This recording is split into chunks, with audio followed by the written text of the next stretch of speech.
Yes, I know. We should always be recording. Always. Fantastic. Yeah. Oh, look at that. We are live. I think we're live. We are live. Hey, what's up? Yeah. Hey, you know what's great? This is podcast number 40 of Basement Radio Arcade. Look at that. 40. I like that.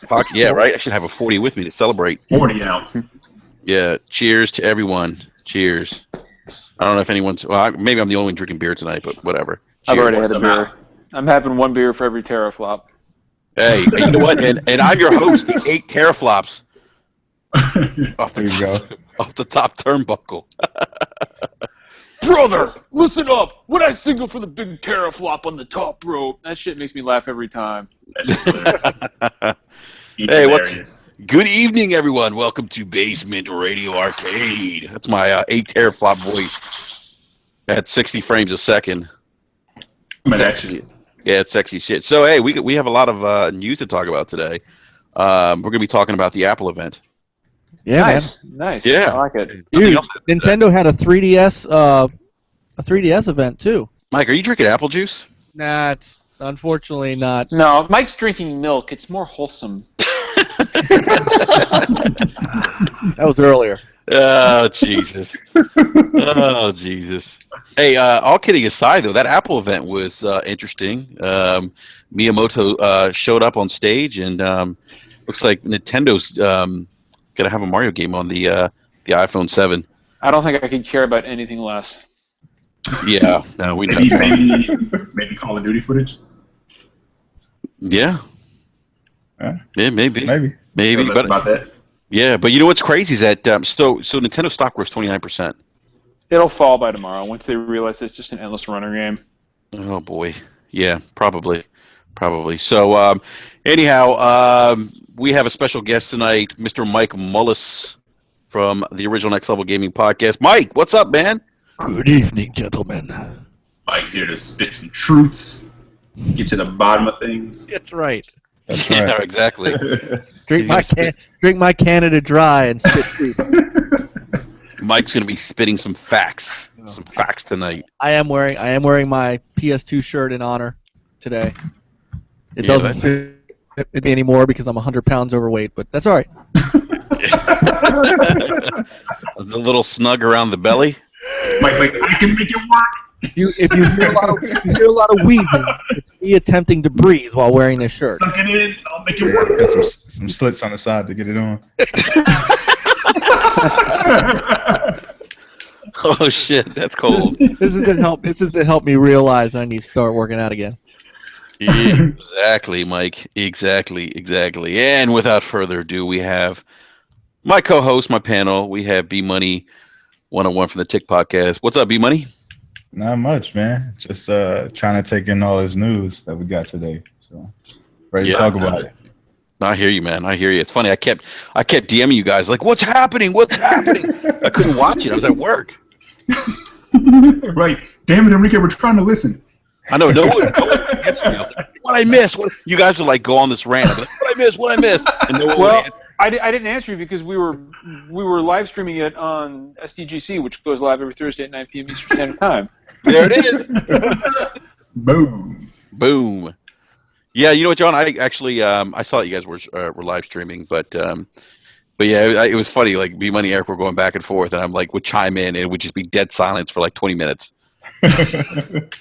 But no worries. But you like, because you came in at the points where you're like, what did I miss? I'm like, Mark Cerny's like talking and putting me to sleep at the moment. So Yeah. Yeah, ooh, Mark Yeah. Cerny, man. Ooh. Let me tell you, I heard he was making love on the mic. He was like, look, happy little trees. yeah.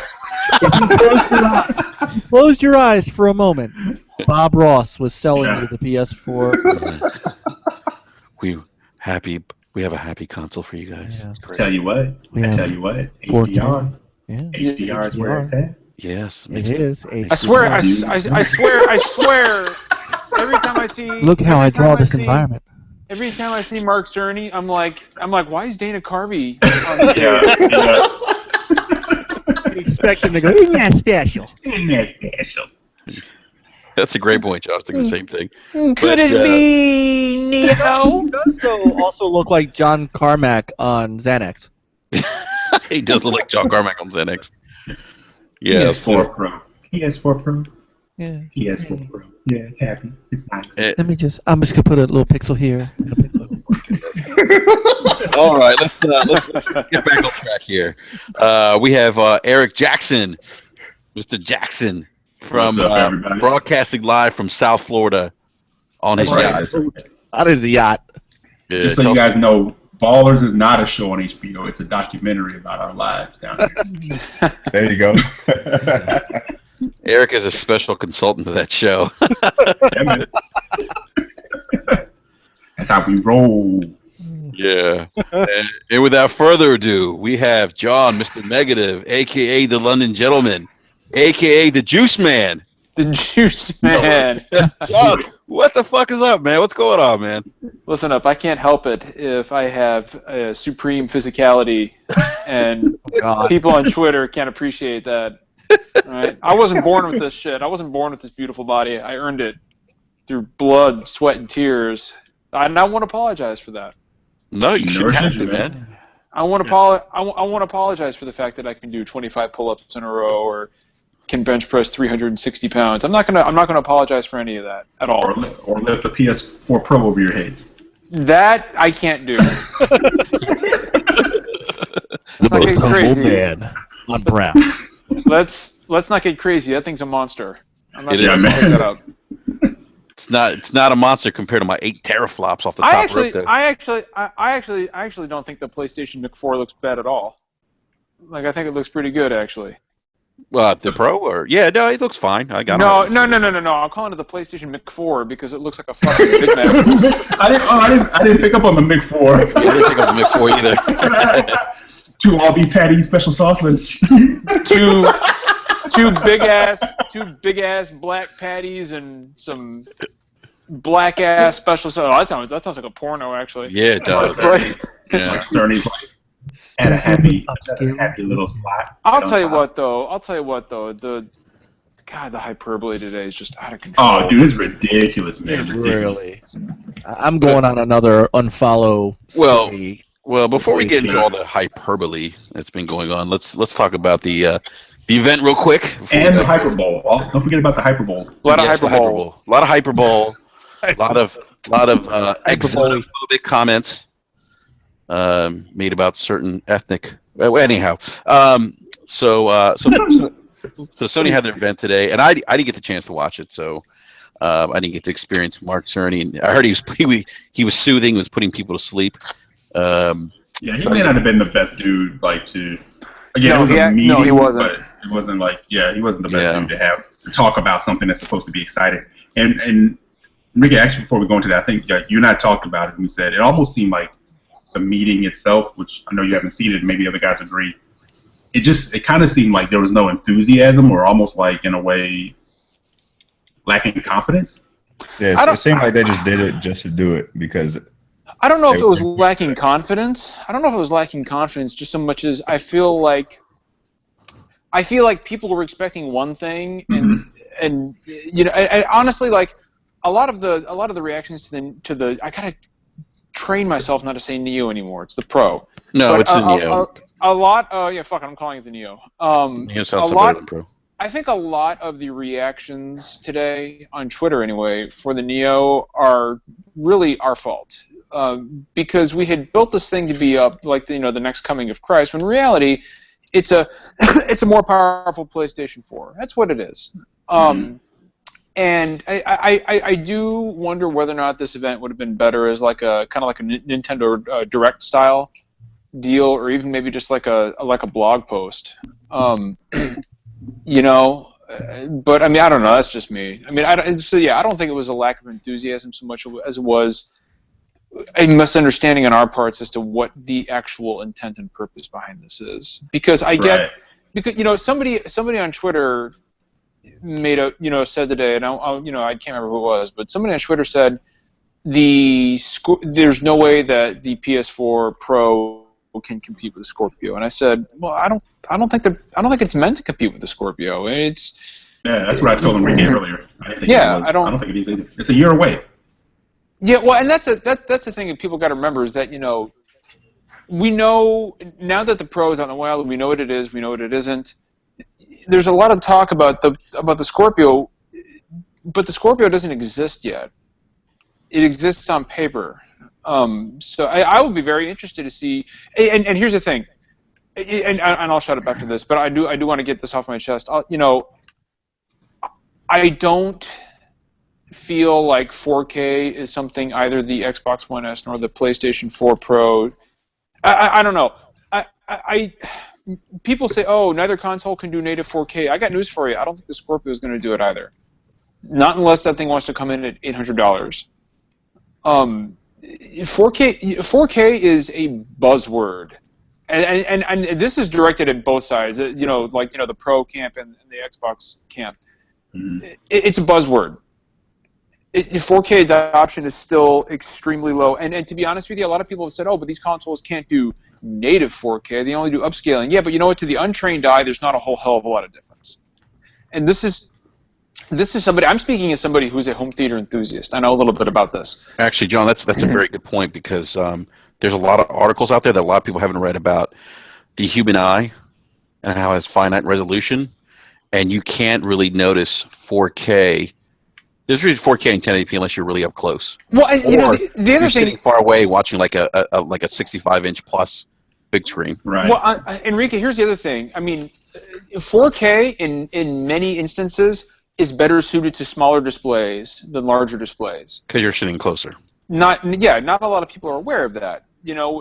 Which is why something on a 27-inch 4K monitor is going to look better than it will on a 65-inch 4K television. That's just the way it is. For somebody like myself who deals in home theater and is an enthusiast and knows the ins and outs of resolution, then yes, I can probably discern the difference between native 4K and 4K upscaling. The mass market, and I really want to make this point because I think this is the most important point that can be made about 4K. The mass market, which is 98% of consumers, either A, cannot tell the difference, or B, does not fucking care. They're not going to care. Period. It's I don't know. I'm talking too much, but I've got a lot to talk about. I don't want to hog the spotlight, but somebody else feel free to kind of jump. No, yeah, but you bring up some great points. I've read numerous articles. I've seen this come up in AVS forums, where where people say, hey, if you're up close, like you mentioned, like a PC monitor, you could tell the difference, but sitting 9 feet away on a 55-inch TV, you're probably not going to notice the difference. And I think that this is where HDR comes into play. But HDR has to do more with colors and anything else or colors than has to do with the resolution and so forth. But Eric, you brought something up about, and we talked about this offline before we came online.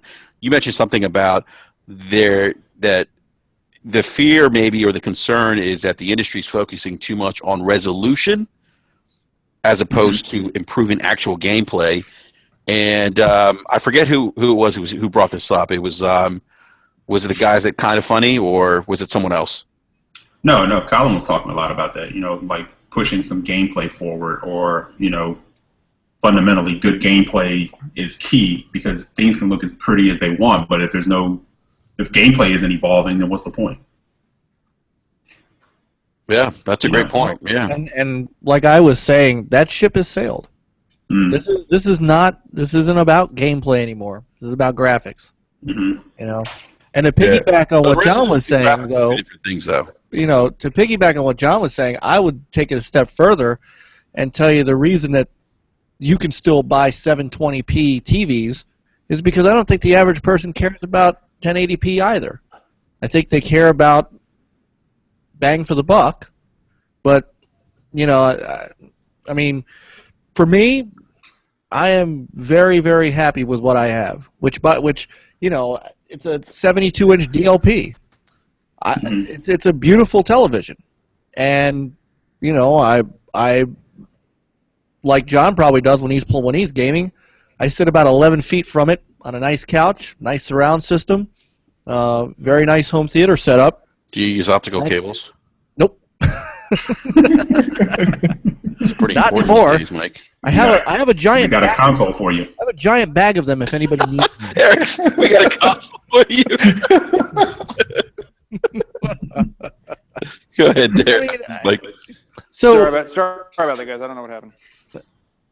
don't worry, John. So, but yeah, I mean that. You know, for me to replace my DLP, it's gonna have to catch fire. So I mean, that's really, I'm not even in a position. Hint, hint, wink, wink. Yeah, right. Tell you, we can Mike, we can make it look like an That's accident. how it's gonna happen. That's how the wife will allow me to upgrade. But in the meantime, and you know, I have said this, and I will continue to say this. Today's meeting has not changed my position on any of this stuff in the slightest. I don't have a 4K TV, so I have no reason to buy an upgraded console. I am still perfectly happy with what I've got. Perfectly happy. But didn't Srini say today that the PS4 Pro will give you upgraded visuals if you have a 1080p monitor? It is not worth 5 more blades of grass for me to upgrade. PS4 looks fair enough. Perfectly fine for me. And see, that's where I think where both of these consoles, honestly, are going to have their issues, is trying to, you know, if you're a new buyer, why would you not buy the Pro? Why? I mean, why would you buy I don't know why. The biggest mistake I think they made, everybody's talking about the 4K Blu-ray drive not being in it. I think the biggest mistake that they made today was announcing the Slim at $299. Who in the hell is going to buy that when for an extra $100 you get the Pro? Lots of people. Lots of people. But then if you're going to do that, and if remember that we're focused on price, if you're going to buy the Slim, why wouldn't you buy an Xbox One S that's got a Blu-ray 4K player in it and does all that stuff? I mean, you've got well, here's the reason. One, because, and I'm speaking frankly here, and I'm not going to say this on Twitter because I'll instantly get called out. Oh, you're a fanboy, so I'll just say it here on the fucking podcast. Nobody gives a shit, or almost nobody gives a shit about physical 4K UHD Blu-rays. They don't. Because, one, the selection is garbage. And again, I'm speaking as a home theater enthusiast. One, the selection is garbage. Garbage. Second of all, they're not selling.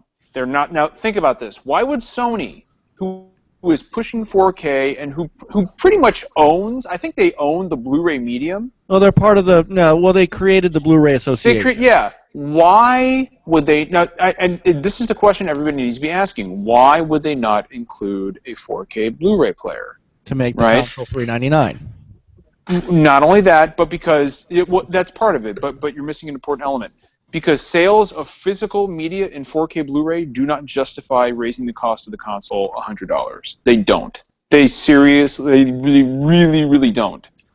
I mean, you know, and I honestly, like, nobody is buying the Xbox One S, at least not many people. Now, I'm sure there are some who are buying it because of this, but not many people are buying the Xbox One S because it has a 4K Blu-ray player. They're buying the Xbox One S, one, because it's a sexy console, and two, because the Xbox is a great fucking console. It's a great place to play games. You know, conversely, nobody's not buying the PlayStation 4 Pro because it doesn't have a 4K Blu-ray player. Period. End of story. All the fluff about, you know, oh, I can't believe it doesn't have a 4K Blu-ray player, is people who just want to be outraged. The only reason people are outraged is because the Xbox One S has one. But I guarantee you, nobody's gonna give a shit. Nobody's I would also fucking say care. though that I would say if the Xbox One S did 4K and didn't have a 4K Blu-ray player, the exact same people who are saying that it doesn't matter would be like, why didn't it have one? I mean, the thing is that whether or not there's a small select, I mean, there was a small selection of DVD when it first came out. It didn't stop, and DVD players were $900. It didn't stop them from selling it. You know, this isn't HD DVD. There's no other competing format to go up against it. And I do find this interesting. We care so much about physical games, but don't care about physical movies, and that's or music. Or music, right? Right. Right. Now, you know, you could point to CD sales, which are, you know, although now vinyl sales are back up, in fashion. But the thing what I'm most trying to get at though is, while we as enthusiasts look at it that way, the people, if we're talking about the casual market that walks into a store and looks at price and only looks at price, the next logical thing they're going to do is say, all right, this is this price, this is this price, what am I getting for my $299? That may gravitate them towards the Xbox One S because it's not just the 4K Blu-ray player, but all the 4K streaming that Sony just talked about today, that the Xbox One S does do and already does. So there is that.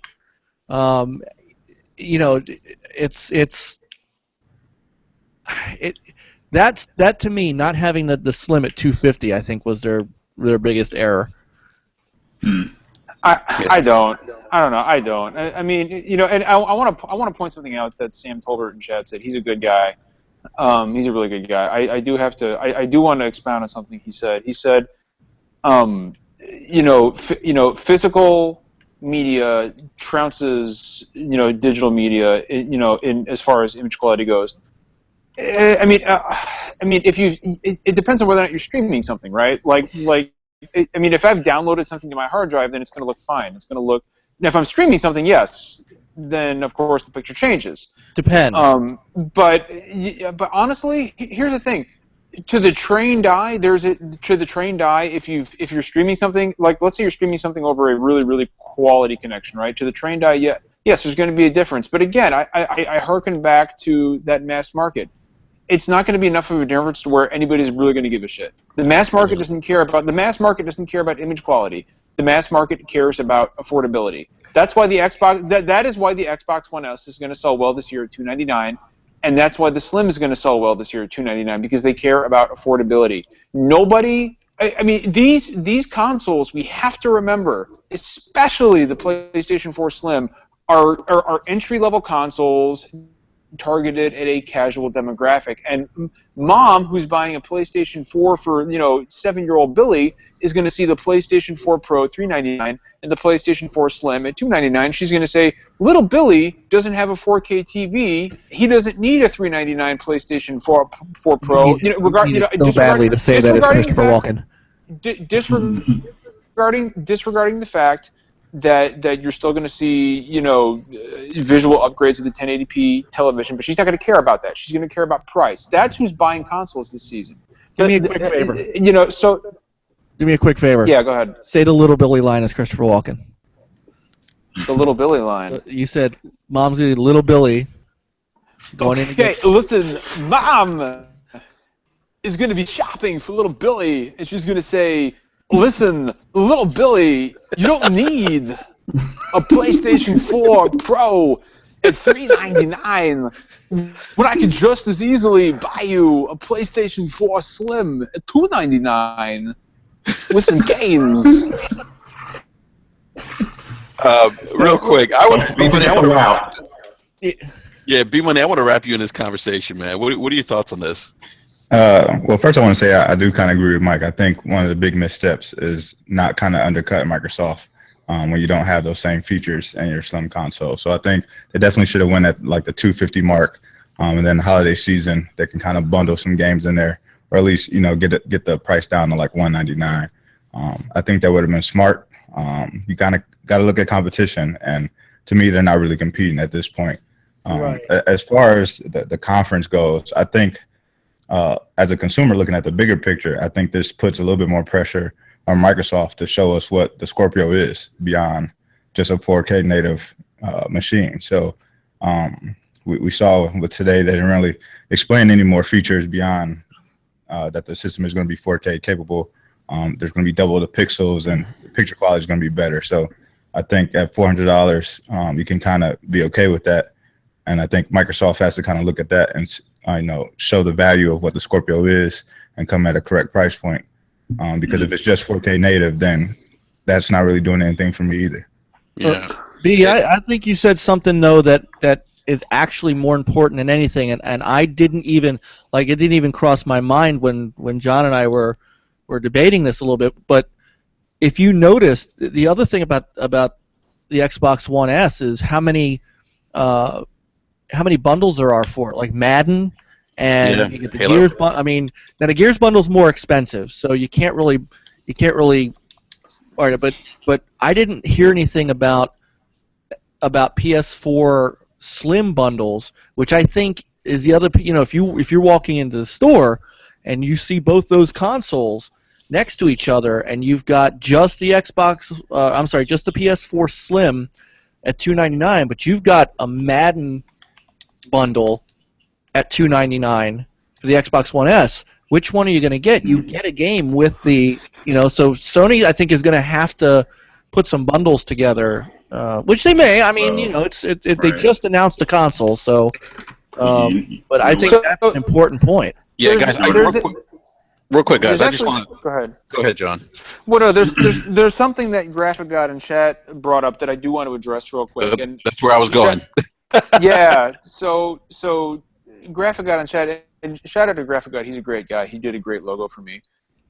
He says, okay, but the Xbox One S and the PS4 Slim are both sitting on a shelf next to each other, and the Xbox One S has a 4K Blu-ray player. Do you think the consumer would see the added value? No, because most people don't have 4K televisions. Well, they don't. I was going to say, yeah, and that's what I was going to say to his question. I mean, I think, and I agree with what you said, B-Money, about the Xbox One S having potentially more value, but I think it has more value if you own a 4K TV already. If I own a 4K TV and I'm looking at both consoles to spend $299, I may lean towards the Xbox One S for the additional features. But if you don't have a 4K TV, you're looking at both, like Graphic. I mean, are you going to see that value? See, but also, you also have to understand that this console just released this year. So it's forced more people to buy 4K TVs. So people already have the mindset that this holiday I'm buying a 4K TV. So that 4K pricing is low, and Super Bowl is, that's your big time to buy. Got to buy an HDR TV. That's something that people need to not forget if they're buying a 4K TV, because you're not going to reap the benefits of some of these features. Right. Yeah. Right. And I think that TV manufacturers will take advantage of this holiday season, because HDR and TVs and 4K TVs is fairly new. So I think the lowest price one you can get is probably like around $600 or $700. That's going to have 4K or be a UHD with HDR. So I think you'll probably see those around the $400 mark this holiday season. And if you can get a 4K TV that has HDR and a console for $700, people will jump on that. So yes, there will be some people that will jump on that. But I was saying that there's some people too that aren't going to upgrade the 4K.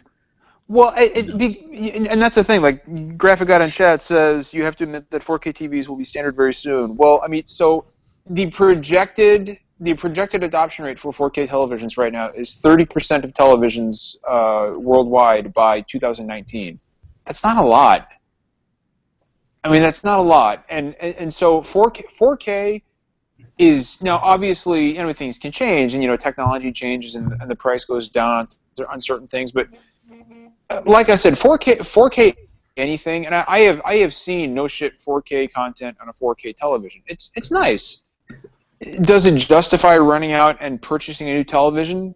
For a lot of people, no, and for a lot of people, it won't ever. And all I'll say is this: and this is for the 1080p camp and for the 4K camp. I got a fucking movie projector. Y'all come talk to me when you get one of those, because I'm living large and in charge. That's all I'm saying. I think you actually showed me you were playing Dark Souls, I think, on it. I was. Y'all haven't lived until you fought the Nameless King on 100 inches of pure power. That's all I'm saying. But no.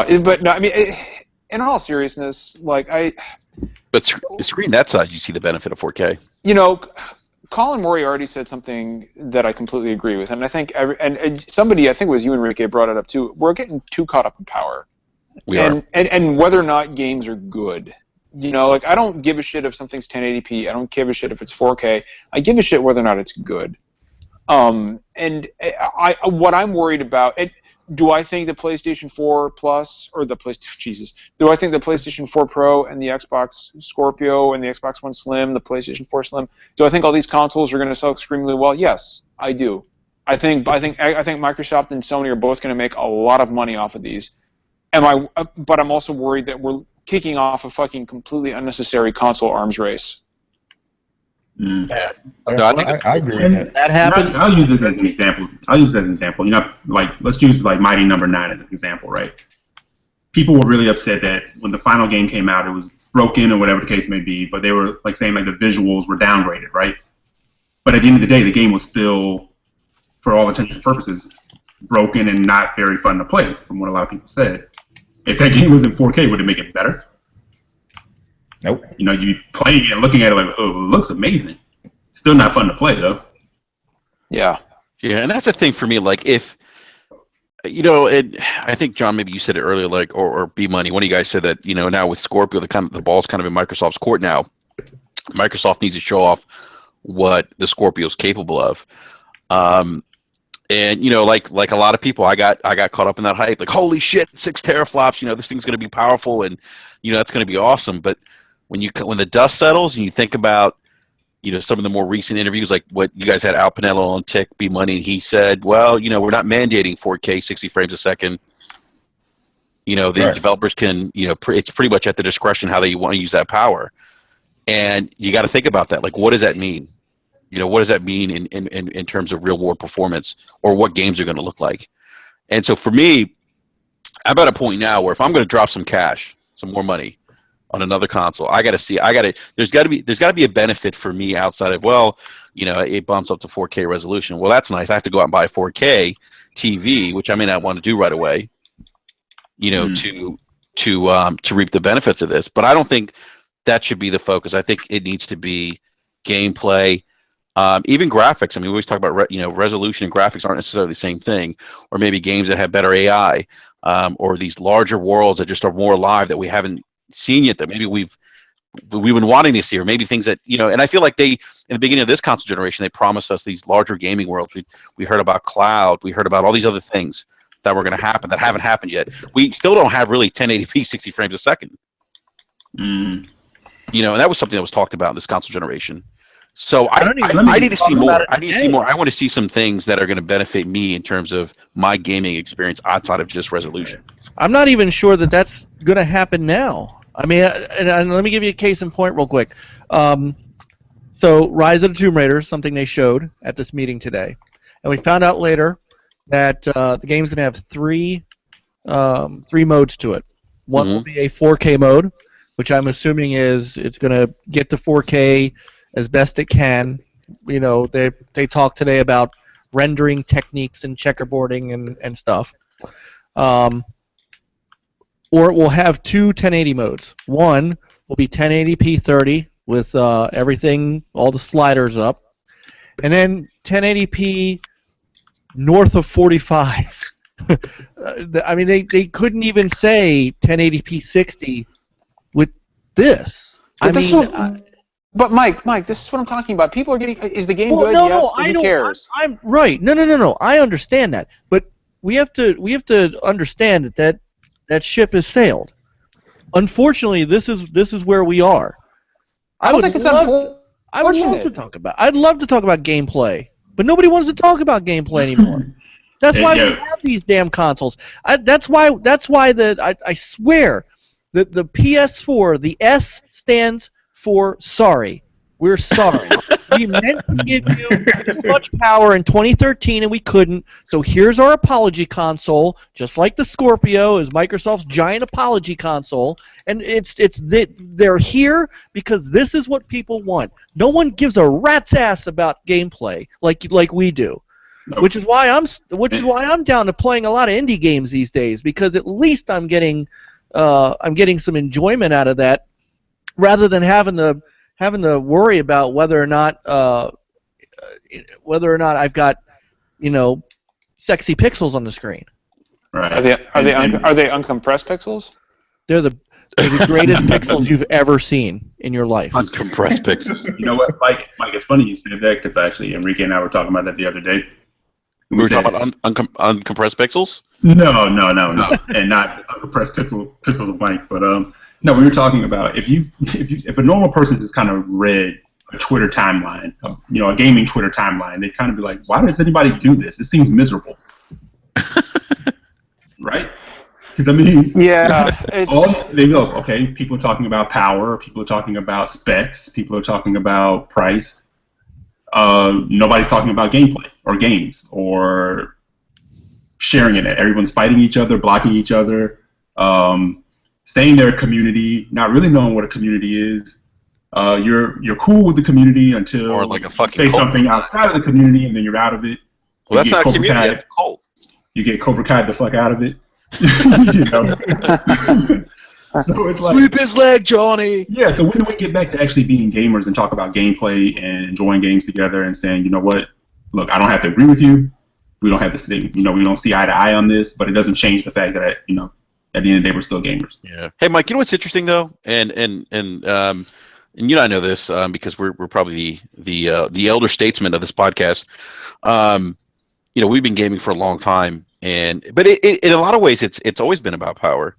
With 8-bit, 16-bit, 32-bit, blast processing. But I think the difference is that we saw improvements in gameplay because there was always a leap in terms of how we were experiencing gaming. We went from 2D side scrollers to 3D. We went from cartridges to disc. We went from CD disc to DVD, and all those had a significant impact on how we experience games. And it's almost like now we've gotten to this point now where, well, how else can we experience games? We've done 3D. We tried motion controls that really didn't work out so well. There's the potential of VR, which I think holds a lot of potential for gaming. So I think that this is a big reason why we're seeing this emphasis on resolution. It's like where else can we take it? What else can we market? Well, and you are right about that. Every generation has had some sort of buzzword that it used to define, the competition. So, going from the Genesis to Super Nintendo, it was colors. 64 versus 256. Colors. When you got to, I was thinking the same thing. We get colors. When you got to the 32-bit systems, it was all about polygons. How many polygons could you push on the screen? After they got done fighting about polygons, it turned into how many triangles could your GPU throw on the screen at one time. So now we've evolved into, nobody talks about polygons anymore. Nobody talks about triangles anymore. Nobody talks about colors anymore. So you're right. Where do you go? Yeah, but you know what the problem is. And all those things that you talked about, what was the factor that actually made it pretty cool? No Twitter, no YouTube. Yes. Yeah, no social media. Yeah, those things to me have ruined. You didn't even have forums until somewhere around the 32-bit era. That's right. I mean, you really until you got to about the Dreamcast, you really didn't even have forums. Right. You didn't. You played. You argued with your friends, or you went into Electronics Boutique and you argued with the guy behind the counter, and that was your console war. There wasn't, and then you went home and you played your console. There was and watched G4 and watched G4 or opened up EGM magazine or Die Hard Game Pro. That's really honestly that's where the console wars were fought, were in magazines. EGM, Die Hard, Next Gen. That's where all that stuff was done. Now, now the console warriors on both sides need something to grab onto. So it's teraflops. This is I want something Albert Pinello said just now. I want to point out. This is interesting. It says, speaking to IGN, Albert Pinello, Senior Director of Product Management and Planning at Xbox, he says this: I believe that the difference between what we're going to deliver with Scorpio from a performance perspective and PS4 Pro will be obvious to customers. I think we're going to have the most powerful box next year. That's not a big leap. But no. I'm pointing out the language. I think we're going to have the most powerful box next year. No. Unless the Nintendo NX is a 10 teraflop machine, I think they're pretty safe. Yeah, I mean, I don't know why. I think that's typing. That's not. I don't think that's what he meant. Is that more of that hyperbole? I'll tell you what, man. I don't know. Do you guys think that they would scale back the Scorpio specs a bit if they found it was just too prohibitively expensive? I don't think it's going to be the case. No, I don't think they would. That would be suicide. I mean, you talk 6 teraflops, you come in at 5. However, imagine the media backlash. Let me ask you guys this: social media backlash. Social media backlash. Do you think? Yeah, it would be huge. Do you think that they may take a shot at a mid-range console to go along with it, like Sony did this year? No, I think there's too many consoles. No, that's too many consoles. Yeah, I agree. Yeah, I don't see it. I wouldn't have thought of that if you hadn't asked that question just now, because it's a good question. It's a very good question. Although, judging by their reaction today, they don't seem extremely concerned. So I don't know. Right. I don't think anybody needs to be concerned. I don't think Microsoft needs to be concerned. I don't think Sony needs to be concerned. I don't either. Yeah, I mean, a year is a long time. As a matter of fact, it's going to be a very long time because I'm actually tired of hearing the debates back and forth. So it's actually been a long year since E3. Eric, tell us how you really feel, man. But we're gonna hit the 1738 podcast man. I can't tell you how I really feel. Yeah, you can. We're gonna hit the 1738. Nah, I'm neutral, dude. I don't have an opinion or passion. I'm neutral. This is house neutral. I'll stay in my lane, Yeah. This is house neutral. So, you can speak your mind, Eric. Speak your mind, brother Eric. Nah, man, that's all. I'm just saying, a year is a long time, and people may disagree. I don't really think these two things are meant to compete. Things that are meant to compete usually are within a range of each other. And true, Scorpio is going to have that power when it comes, but I think a year after that, you'll probably be hearing about what Sony's next plan is. Yeah. Well, yeah. We talked about it before. I think that, we'll let Microsoft release the Scorpio, they'll see what the reaction is, and then it's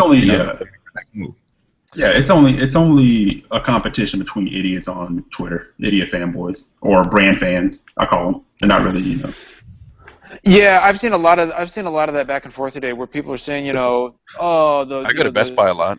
The Xbox One Slim, the Xbox One Slim, it's not going to sell because and I can't remember what the stupid reason people gave as to why the Xbox One Slim wouldn't sell. I'm dancing with you. I'm dancing with you, John. I'm dancing with you. But other people, but then you got the Xbox fanboys who are like, there's no 4K Blu-ray player, so it's not going to sell. And I'm like, guys, I got news for you. Both consoles are going to sell. They're going to sell well. Yeah, one of them's already sold out. You can't even get the which model can you? I think you can't get the 2 terabyte Xbox One S anymore. Yeah, you can. It's on Amazon it's still right now. around. It's not. It's not. Yeah. But once they're off shelves, they're not making them anymore. Oh. They're not producing them. They're not in production yet. I think Microsoft is still slipping them into the supply chain. They just, they pull. How big's the hard drive on the Gears of War box? 2 terabyte. I think that's what they'll probably do. Yeah, it's a 2 terabyte. I wouldn't mind having that Gears custom Xbox One S. That's the only. Hey, one second. Let's go back to Johnny, little Johnny and his hot milf mom. Now they go. You know how I did that. The OG Xbox is still around, right? It's not completely gone. So how crazy is it that at $249, which is kind of what we saw last month, that thing's still sitting there? That's a very attractive console. The OG? Most of them, the OG at $249. $249? How many games that thing coming with? At one point it was 4 games. Depends on the bundle. It's like John said, Johnny's mom or whatever her name is, she goes into Best Buy. Her name's Kelly. They go into Best Buy. Kelly was smoking hot. No. Her name is Mercedes. Okay. So Mercedes walks into Best Buy. By the way, I spent a lot of time at Best Buy. I was there this past weekend. So Mercedes works at the 2-story Tootsie's down here in Hollandale. Shit, is that the BJ's that turned to a strip club? Yeah, or Costco actually. To be more. This is it. So South Florida has a strip club that occupies a Costco. What is that place like? That's what I mean. Does it? I mean, what do you? I don't want to know. It's probably a big splash party there every weekend. You're about to ask me what do you do there? No, I know what you do. But I'm not. Stripper poles, aisle 7. Yeah. I can hear. By the way, I can hear John button mashing right now. I'm actually playing Resident Evil 7, or I'm sorry, Resident Evil 4 right now. Ooh. It's a massive, man. But seriously, man, with that, seriously, if a mom's gonna go, or we say mom, but if a parent's gonna go in and buy like a console for their kid this Christmas, that is an attractive notion still, and it's still out there. So I'm just saying, I'm putting that out there too. I mean, we know the Slim will sell, but money speaks, man. Yep. Yeah, absolutely. Money talks. It's like he said in Wolf of Wall Street. Money talks and bullshit takes the bus. Yep. Consoles are not obsolete from that. That's true. So let me ask you guys something. So because I didn't catch the whole, or I didn't really catch the PlayStation event. So with regards to the PlayStation Pro, which I don't like, I like Neo better. I think it's a cooler name. With regards to PlayStation Pro, some of the games for one actually a little better, at least visually. Better textures, lighting. Exactly. Yeah, and that's without the benefit of a 4K monitor. But see, that kind of that piques my interest a little bit. You know. Mm-hmm. Yeah, I mean, it's honestly, it all depends on what you're into. For some people, it's not going to be a big deal, and for some people, I mean, 4K. It's the same reason that some people or most people aren't going to give a shit about a 4K Blu-ray player, either present nor present in either console, because people just don't care. That's not why people buy. And people say, oh well, people bought the PS2 because it was the cheapest DVD player. And I'm like, yeah, different time. But that's a different time, exactly. Yeah, nobody's saying, oh, it's the cheapest because everybody. So discs have been around for years and years and years and years now, and they don't have that wow factor anymore like DVDs did. Like when DVDs came out, people were like, oh shit, this is fucking nuts, But that was before the age of digital media, and DVD had a bunch of different things going for it. It was like the ease of use, it looked better, but outside of porn. I'm just saying. It was a game changer in the fact that people were like, I don't have to rewind tapes anymore? Holy shit. I had a Laserdisc player. I didn't have to wind tapes either. You had a Laserdisc player? Oh, that was hell yeah. Poor choice. Oh shit, that was and then later on you could get the movies from like Suncoast for $6 or $7 a piece. I had a massive Suncoast, man. I haven't thought about Suncoast. Massive collection, and back then Laserdiscs were they called it AC3 back then, but that was Dolby Digital. I mean that was Dolby Digital before DVD had it. So, and Pioneer made a hybrid player where you could do Laserdisc and DVD. Pioneer made some great fucking TVs too, by the way. Yeah, those are yep, back in the day. So, anyway, sorry. No, that's okay, Mike. Continue on. Yes, continue on. So, you know what's interesting? So, from what I understand, they didn't show or really say anything about PlayStation VR. They didn't. No, they didn't. I didn't think they needed to be honest with you. Yeah, at this point, it is what it is. Let's roll. I was kind of surprised though, because they're launching like essentially 3 new pieces of hardware this fall. Yeah. Yeah, so I don't know, man. I don't know. It's I tell you what, if I was getting PlayStation VR, if I was going to buy that, I'd probably pick it up and get the I'd buy the what's it called, the PlayStation 4 Pro to go along with it. It just makes sense to me. Yeah. No, I'll tell you who's really happy today. Who's that? Respawn. They're like, yes. Yeah. Yes, no one's talking about us for. Yeah, so we did. We haven't talked about that, Mike. I know we talked about that on the original Next Level Gaming podcast, which we did. It goes live on Sunday nights at 9 p.m. Yep. Nice club. In which the invitation for John is once again on, if he remembers to get me with it. Hey, well, you know what? Hold on, I'm gonna check my DMs. Yep, no link to the podcast this past Sunday. Hey, John, here's the link to the podcast. No, it's funny because Enrique said, "Hey, Mike, can I come on?" And I said, "Yeah," and I gave him the link. No, there's no link. There's no link here. I'm looking right now. The link. There's no link that says, "Hey, John, jump into the podcast here." There's nothing. Because you don't talk to me on Twitter. That's why. You do not talk to me on Twitter. John doesn't talk to me on Twitter. You only talk to anybody on Twitter. You got your little crew. I'm not part of your crew. It's okay. I'm over it. That's fine because you're a plebe. You buy Turtle Beaches. Why would I talk to you? Oh, jeez. All right, so let's talk about this. I'm spendthrifty. That's yeah, right. let's talk about this respawn thing. Let's. Yeah, so this was a big deal. You know what's interesting? A lot of shit happens on Sundays in the game industry. You know, that's why I love being on Sunday nights. yeah. Mike, you kind of get first stab at a lot of the stuff that comes out on Sunday. But so Titanfall 2 is not going to have early access on EA Access, and you won't be able to buy the game digitally, 10% off. And so a lot of people are pissed off about this. Some people have. I don't think anyone has sent Respawn any death threats that I'm aware of. Not yet. But I know a lot of people have blamed Sony for Give me this. 5 minutes. Oh yeah, I heard about all the Sony. All right, plans. so yeah, those people are idiots. Yeah, a lot of people have said that Respawn has stabbed Xbox owners in the back. I think that's a little aggressive. I don't think that either. I guess they stabbed PC owners in the back too, because it's also not going to be on Origin access. Exactly.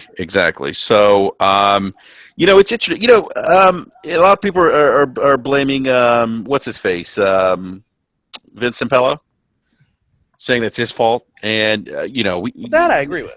Well, but here's the thing: we don't know if that decision came from him. And I bring that up because we had this conversation. We had Christian Allen on a couple weeks ago, and he was kind of give us a little bit of the skinny of the gaming industry. He said, a lot of these times, some of these decisions that are very unpopular aren't like from developers that we know, from development houses. They're, from individuals that will, the suits that we'll never see on Twitter. We don't know who they are.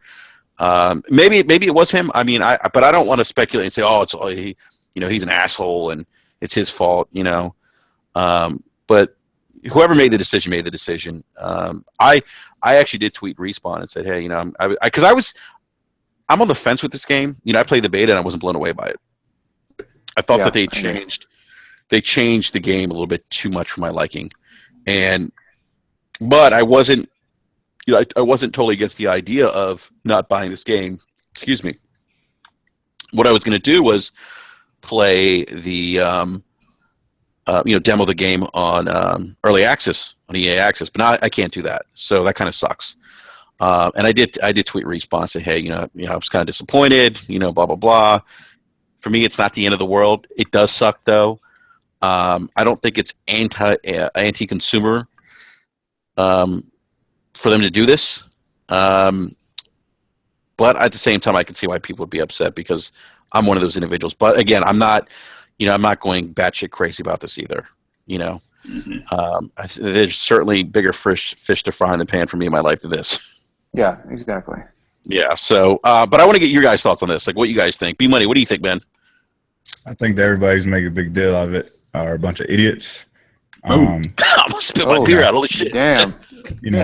Tell me, are you able to play Gears of War early for 10 hours? No, you cannot. Can you play Destiny early for 10 hours? Yeah. No, you cannot. Can I interrupt you real quick, though? I'm gonna play devil's advocate here. What's that?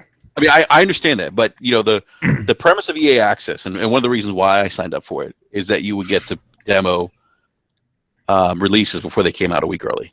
Does EA own Respawn? No, they do not. So they don't control what Respawn does. But I'm saying that's why people are upset. But people are upset because they don't understand how business works. Right. All those games are in EA Access. Everybody's got their feelings all caught up in it. Yeah, EA owns all those savagery, man. Savagery. You know what I mean? So they own EA, the EA Sports division. So all those sports games, EA can put those games on there. They own DICE, so Battlefield can be put on there. Visceral, so Star Wars can be put on there. They don't own Respawn. Respawn can do whatever they want with their game. EA helps them with the publishing and things like that, but the IP is still owned by Respawn. So if Respawn doesn't want to, pour their game out and let people decide, and play it for 10 hours and be like, no, this is not for me, then that's their choice. You know what I mean? So people got to understand that. It's all about business, man. If you don't understand it, then do a little research and you'll figure it out. Research. What's that? Read the headline and react. Yeah, well, that's the thing. A lot of gamers don't do that. They don't do their research. They read a headline, they just go batshit crazy. Eric, what were you gonna say, man? I don't know anybody who does that. Mike Mullis. Well, actually, I don't really have a dog in the fight because I don't have EA access. So but either way, even if I did, I wouldn't be reacting the way people are. Do you think EA has stabbed Xbox fans in the back? Do you think it's Sony's fault? I absolutely do, Enrique, because I'm an irrational person who flies off the handle. No, man. People are giving Sony way too much credit on power. Yeah.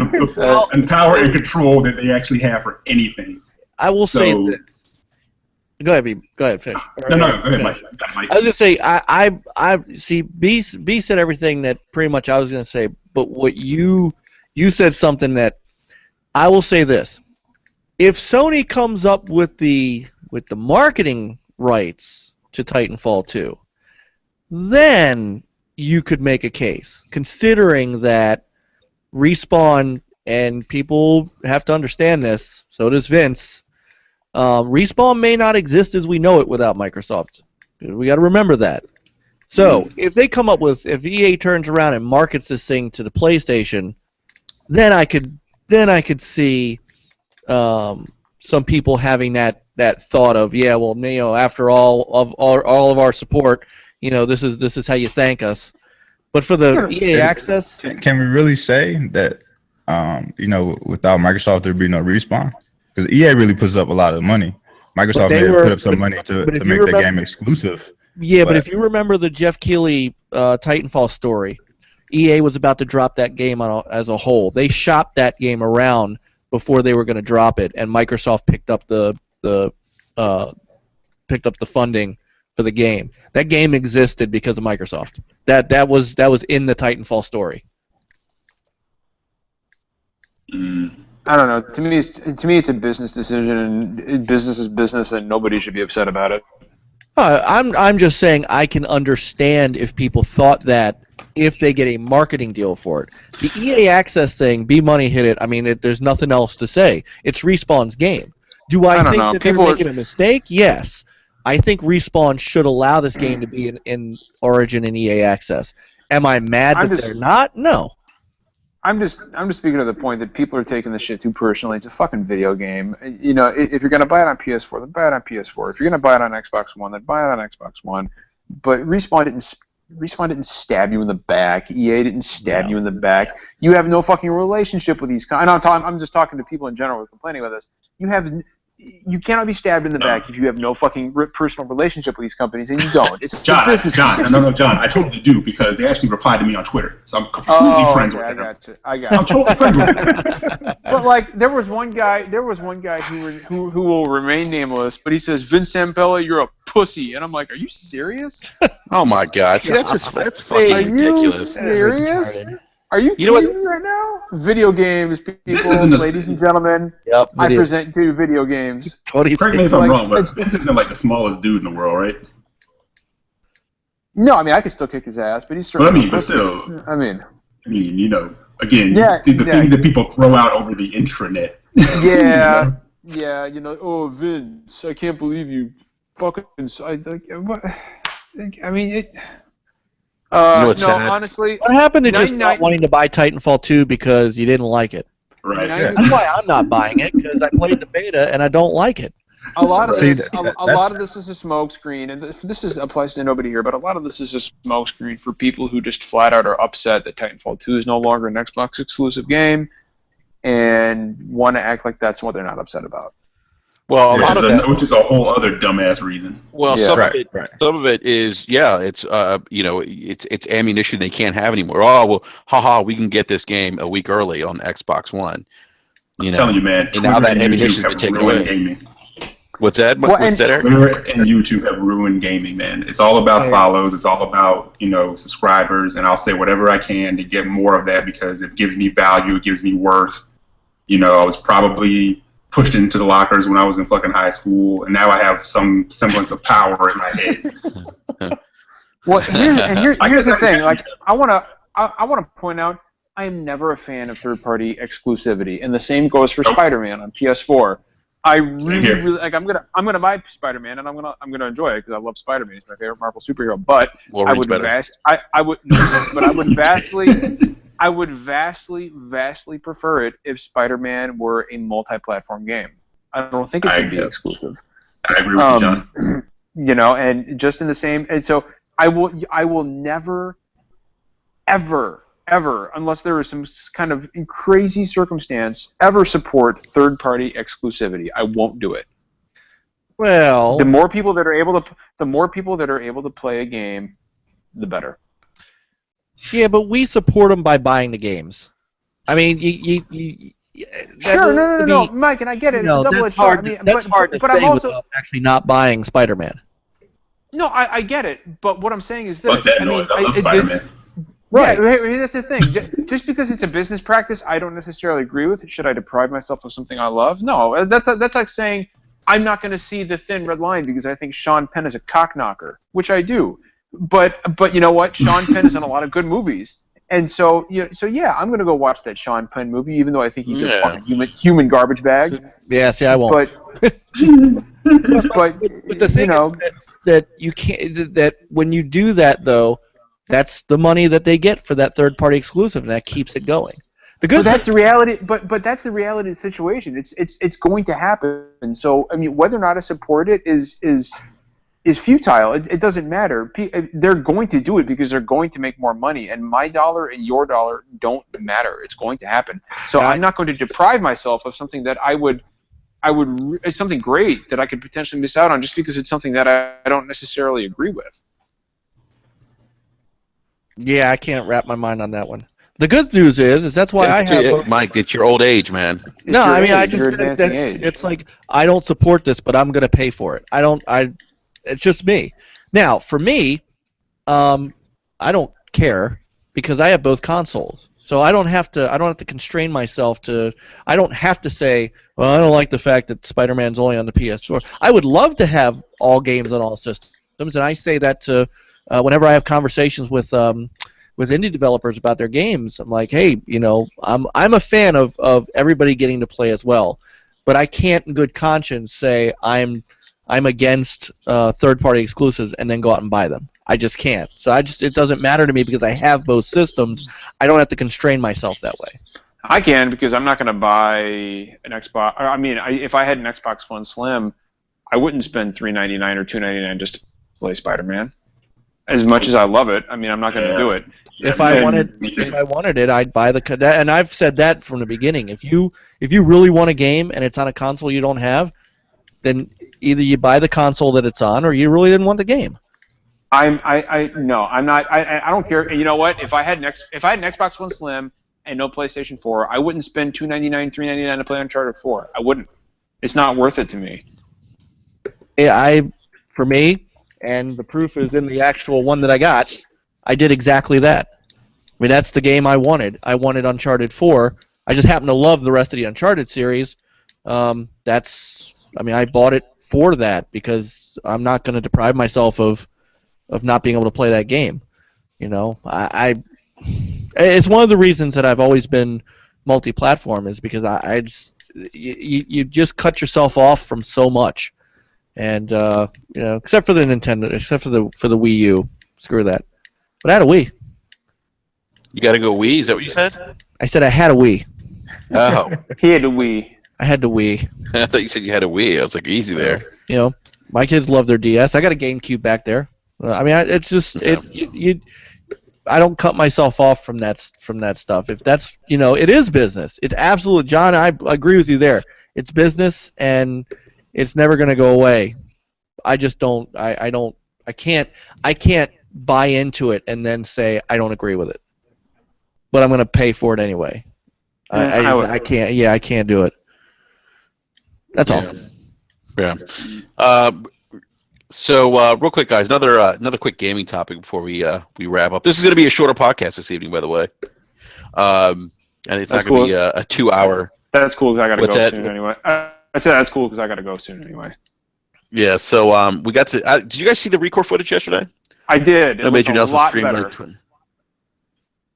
Yeah. So, real quick, I'm gonna get everyone's impressions, and I'll chime in last, give my impressions. But John, let's start with you since you thought it looked better than what you from what you've seen previously. Yeah, it literally looks like night and day better than what we've seen before. It looks. I am far more bullish on the game's potential quality. I mean, the streams that we saw. I mean, honestly, didn't look all that great, and and yeah, the game's quality seemed lacking. I don't know in a lot of the footage we'd seen, and some of the sparse footage that we'd seen because we hadn't seen a whole lot. But honestly, the footage that was shown to us by Major Nelson looked really, really good, and I am far more confident in the game's virtues now. So yeah, I think it looks great. I think it's the best showing of the game yet. Period. Yeah. B-Money, what do you think, man? I mean, I always thought the game looked great. I just, kind of need to see more, see what the game was actually going to be about. It was definitely one of those games I was going to pick up. I was hyped for it when they first announced it. So I'm going to stick with that. I think the game looks good, and, we'll be playing it next week. So Nice. Did you get a chance to play it at E3? I didn't. I was running around doing in between meetings, so I didn't get a chance to stand in line and play many games. But I did see a lot of people play it. B-Money was doing interviews. He was interviewing the celebrities. Yeah. It was pressing. He was busy. Yeah. Eric, what do you think, man? I was a lot more impressed with the new launch trailer they showed the other day. And I know I kind of said I still want to know what this game is about, but I'm actually, when I think more about it, I'm actually kind of appreciative that did I say that right? Appreciative that that they're not showing. Man. Yeah, they're not showing like a crazy amount, because there has also been that complaint that nowadays people show too much stuff, and then there's really nothing left for like a surprise, right? Jesus, but that being about everything. Yeah, but that being said, I still want to see some impressions, because it's a new IP, and I feel like this gen in particular, I've been burned by a couple already. Hey, Nels Coney in the live chat says Major Nelson is a terrible streamer. I heard Joe Staten, though, knocked it out of the park. Joe Staten did knock it out of the park. Yeah, he was good. I heard that. But I'm excited for Recore. I really want this game to be good. I really want it to do well. I get also why people I don't know, Eric, man. It's not going to get fair reviews, man. The media's going to kill it. Well, yeah, immediately. Immediately. I mean, if it gets a bad review, it's going to be immediate media bias. If it gets a good review, then people will focus on the one person that did the bad review. I just want to say something. If this game gets a bad review, I'm going to burn down a Quiznos. Good luck finding one, though, right? What happened to the idea that if a game reviews good, it's probably a good game. If it reviews bad, it might not be. It's probably a bad game. It has nothing to do with bias. I don't know. Crazy concept, I guess. Yeah, and I would say, like, if the majority of the reviews are good and one person or two people give it a bad one, kind of let that go. Yeah. The game won. It won. Yeah. If all the reviews are pretty shitty and then one or two reviews are really awesome, again, maybe let that go. It's not always about bias. Yeah. No. Exactly. And it's interesting. You totally can't call a game or say a game is worthless or a piece of shit with actually playing it. I think that's interesting too. Always find that. That is extremely hilarious. It's like being allergic to a particular food, but you're like, Yeah. But I never ate it before, but I ate it. Yeah. Exactly. So Mike, what are your thoughts, man? So I've been except for the launch trailer, I've been on a gameplay blackout. I do that when there's a game that. That's cool, because they haven't shown much of it. Mm-hmm. Well, but that 15 minutes, I didn't watch any of that either. Yeah, really. Right. But like when there's a game that I know that I want, and there's a game that I know that I'm gonna get, I try not to ruin my my playability of it by watching someone else play the exact same thing that I'm gonna play. Same here. So I have been on a blackout of watching those streams. We will. It's a day one purchase for me. I've had much better success than most with the first-party offerings or the new IP offerings. So as long as this thing isn't the mighty number 9, I will be okay. So we'll be streaming it, and between HTK and myself, we're gonna stream it for people who want. Yeah, so we will be streaming it for people who want to check it out before they buy it. Yeah, I don't think it's. I think I forgot what I was going to say now. I had too many beers and I'm fucking tired. That's the problem. All that Pabst Blue Ribbon. Yeah. All that Schlitz. All that Schlitz. It's more liquor. Hey, John, I'm drinking some Natty Light. Drinking that King Cobra, Enrique. Oh, dude. Hey, who remembers the Billy D. Williams in the Colt 45 commercials? Hell yeah, man. Yeah. I'm enjoying that Steel Reserve. Yeah. Enrique's drinking Mickey's Steel Reserve. John, did you say Steel Reserve? Steel Reserve. Oh, I'm not going to lie. I used to drink St. Ives when I was a youth. That's awful. That's a long time ago. That's a long time ago. That was horrible. Yeah, so no, I was excited. I thought, like you, John, I agree. I thought this was the best footage we've seen so far from this game, and we got a little more backdrop in terms of the story from this game too. So, Mike, I won't say it because I don't want to spoil it for you, but they did go into a little bit more of the story. So, definitely kind of reminds me of Metroid Prime-ish a little bit. So I heard the aiming system is a lot like that. Yes, it is. It is. Yeah, you lock on to enemies and stuff. So yeah, it is. But yeah, I'm excited. I hope the game does well. I always wish new IPs to do well. I really do. Exactly. I never wish for games to fail. You sure about that? Yes, I'm really sure about that. Yes. And there's rumors that it does have a decent sized campaign. So I wish for every Xbox exclusive to fail. Somebody say it had a 15-hour campaign. That's what I heard. Yeah, 15 hours. Yeah, it has a nice size campaign. So $40. $40. Come on. Yeah, that's $40. That's at a very attractive price point. That really is. Yeah. The collector's edition is like what, 140 something? That must be one hell of a statue. Yeah, it comes 179. 179. Oh, it's 179. What the? Yeah, I was thinking about getting it, and when they told us the price point of the game, I'm like, yo, what the hell? Yeah, from $40 to 179. What the fuck? Yeah, what does that come with? Does that? No, never mind. I'm not gonna go there. Statue of Jewel and what's the dog name? I forget. Bosco. Yeah, Jewel and. I think the statue is way overpriced, so I was like, I'll pass on that. Well, wait, is a statue like a life-size statue of her? No, man. I looked it up. I was like, what? Plush. That shit better serve me fucking drinks. I mean, seriously. Dog better be a real robotic dog. That dog better entertain my kids, Mike.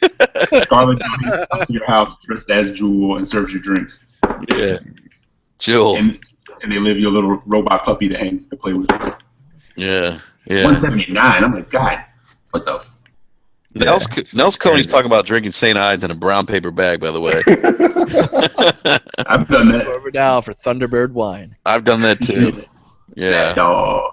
20. Yeah.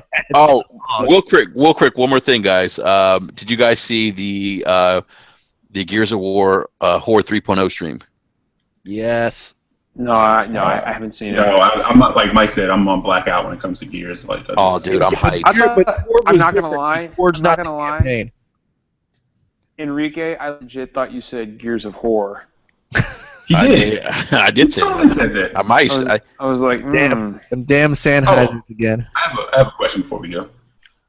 Did anybody play Wind Waker on Xbox One or PS4? Oh, you funny, man. I'm sorry, man. I'm sorry. You know what? It kills me. It kills me. And, dance with me for a minute. Dance with me. Everyone says Nintendo's irrelevant, right? I understood that reference. I understood that reference. I just want to point that out. No, I did too. Everyone says Nintendo's irrelevant, right? But yet everyone, I see it all day on Twitter when, Recore is Nintendo Zelda or Metroidvania, or Oceanhorn is, all these different platforms, Zelda, or, it's so-and-so's Metroid, or it's so-and-so. I'm like, for a company that's irrelevant, a lot of people are trying to like capture some of that magic. But Oceanhorn, nobody's called. I'm looking at this game like, okay, I'm glad it's fine it exists. I'm sure it's good. I've been hearing good things about it. But I'm like, I look at that and I'm like, they're not even trying to hide it. Yeah, from all the videos I watched, it looks like Wind Waker, man. Yeah. No, it does. I'm like, Jesus. I mean, look, Axiom Verge exists, and that's a complete, you know, I've almost said more. Maybe we could say these games are love letters, but at the same time, I'm like, wow. Like, I'm surprised, like, no letters went out. Because Nintendo shuts down shit quick. Yeah, they do. They don't fuck around. I'm surprised no letters went out to any of these things. I don't know if they got clearance. I don't know.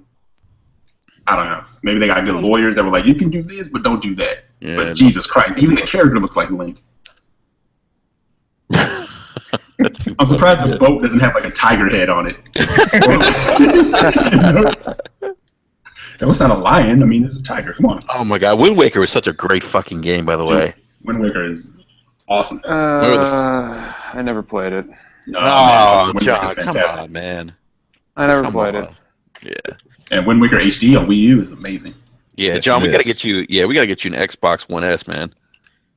Get you an Xbox. We gotta get you an Xbox Live, man, with us. So I can play Wind Waker? Yeah. No, not Wind Waker. Like some Oceanhorn. Okay, I was like, what the fuck are you talking about? I couldn't figure that one out either. Like, that's some damn good backward compatibility right there. Yeah. And that being said, I totally want to play Oceanhorn because it looks like Wind Waker. Yeah, you know what, dude? Man. But I just find it funny, man. I just find it funny that everyone's like, they shit on Nintendo, but they can't wait to get their version of a Nintendo game on their platform of choice. Yeah. Well, I mean, look at the new Legend of Zelda. I mean, it was like, what did B-Money say? It was a 3-hour line just to look at the game? Yep. That's right. Oh, I'll tell you what. I'm in day one on the NX. Oh, hell yeah. Oh, dude, the more I'm hearing about it, the more I'm getting excited for it. Day one, my friends. Yep. Yeah. And that's my next console purchase. The return of cartridge. Yeah. No. I'm gonna buy. The return I'm of gonna buy Nintendo. I'm gonna buy a licensed cartridge sleeve with Toad on it. I'm gonna show these young gamers how to blow in the cartridges, make them work again. 32 gigabytes of raw power. Yeah, blast processing. Where's my cartridge? It fell out of my case in my car between the seats and the console. Shit, I can't reach it. I actually have. I've done that plenty of times. Oh my goodness. I actually have a prototype cart if you want to see it. Oh shit, we lost John. He left. Yeah. Hold on, I have a prototype cart. I will show it to you. All right. Show it to us. We lost John. What the hell happened? He's back. I'm here. Yeah, my shit is going up and down now. Oh. Hey, Mike, we need to wrap this up, B. All right, here you go. This is my prototype NX cartridge. Oh no. What is that? Activate? What is that? Atari? That is in television, my friend. Oh my god, dude. Holy shit. Raw power. Raw power. Yeah. That's how we know, Mike, you just dated yourself, man, showing that. How many flops does that thing have? This has Negative 0.2. 66347 flops. It doesn't have any terror. It's got a flop. Flops. It has flops. It has a flop. All I want to say about NX is, please, Nintendo, for the love of God, figure out like crossplay. I don't want to buy any more versions of like Super Mario 3D World or anything like that, you know. Or, no more Super Mario 3s. I don't want to buy Earthbound again. You're gonna buy it again for another $7. No, exactly. Come on. I don't know, man. The one thing that concerned me was when Reggie came out and said we have to do a better job of explaining our uniqueness of this. Kind of like, shit. Mike, he said that. I'm like, this motherfucker. Why did you just say that? Come on. Why can't you just say we want people to buy our console? Yeah. Hey, real quick, John. We're actually getting requests for you now to do like different voices in the live chat, man. Are you serious? Yes. Shirzad said. He said, "Bust out with Malkovich from Rounders." Malkovich from Rounders? Yeah. Malkovich. Wow. I've never seen routers, and I'm not sure I could do a. That's a deep cut. Yeah. Yeah, John Malkovich. I don't know. How do you do John Malkovich? Yeah, and Mike Nelsconi says that Mike's Antiques are coming out. That's right. It's my Yeah. collector's editions. By the way, big shout out to the live chat. Yeah, you guys were throwing out some nice questions tonight, man. I'm sorry we didn't get to all of them. Yeah. So, John's dropped again. Yeah, I think he's having issues with his. God he's damn, back again. Fuck. Asmax had all that bacteria in that cartridge. Now you can't monetize your podcast. Dude, John, I was trying to monetize this fucking podcast, man. Oh, this is terrible. So anyway, so Malkovich. How soon do you guys? Yeah, I can't give you Malkovich from Rounder. Sorry. All right. But you know, I'm always good for a little Christopher Walken. You know. Or Harry Carey. I'm always down for that. Yeah. Hey, real quick, guys. Back to the PlayStation 4 Pro. So, Shirzad said the Pro has an optical input. Yes. Yes. Oh, Well, And we're back. And Don't be throw fair, away those Astros. something else I want to point out. No, throw your Astros out. Pick up a pair of Suns. But depending on the kind of optical drive it has, a 4K Blu-ray player is something that they can patch in later. I just want to point that out. Oh, but I read somewhere that they can't do that because it's hardware. Speaking of, That's something they can patch in. I mean, if you can, hell, they're patching in HDR for every single PlayStation 4. We didn't talk about that. I thought that was cool at first, and then people started asking questions I didn't think about. How the hell do you do that on older HDMI technology that doesn't support 4K? The devil. That's how you do it. What did you say, John? You're magic, man. Yeah, you're forgetting about the phenomenal cosmic power Sony holds. Hey, the cloud. It's the cloud. The cloud. Finally, the cloud. Maybe Mr. Media X was really talking about Sony, not Xbox. I tell you what, Mike. I tell you what Sony did. They stopped with all their media bias payola. They got it all. They gathered it back in, and they figured out how to do this HDR thing. That was my favorite thing about the whole Sony media bias. It's like, Sony's paying off the media, even though we just said they're broke. Yeah. It's like, and where does it stop? Like, who do you pay and who don't you pay? Well, I don't know, but apparently to get HDR on older PlayStations, you pay the devil. Right. In blood. And definitely, IGN is definitely on the payroll, right? Because they have all Sony TVs. So Sony paid them in TVs? Yeah. I remember that was going around. Like, someone did a video. Look at all the TVs. They're Sony TVs. And they're buying the media. But hey guys, I've actually got to get going. All right. I got a jet, but always a pleasure. Always a pleasure talking with you, fine gentlemen. Juice about these video game consoles. John, before you go, what are you playing, man? Right now I'm playing Resident Evil 4, but it's not John. It's Juice Man. It's Juice Man. Juice boy. Right now I'm Juice Man. Right now I'm playing Resident Evil 4, but I got to turn it off because I got to get up super early in the morning. And then next week I'll probably play the BioShock collection. Nice. That's right. It comes out next week. Yeah.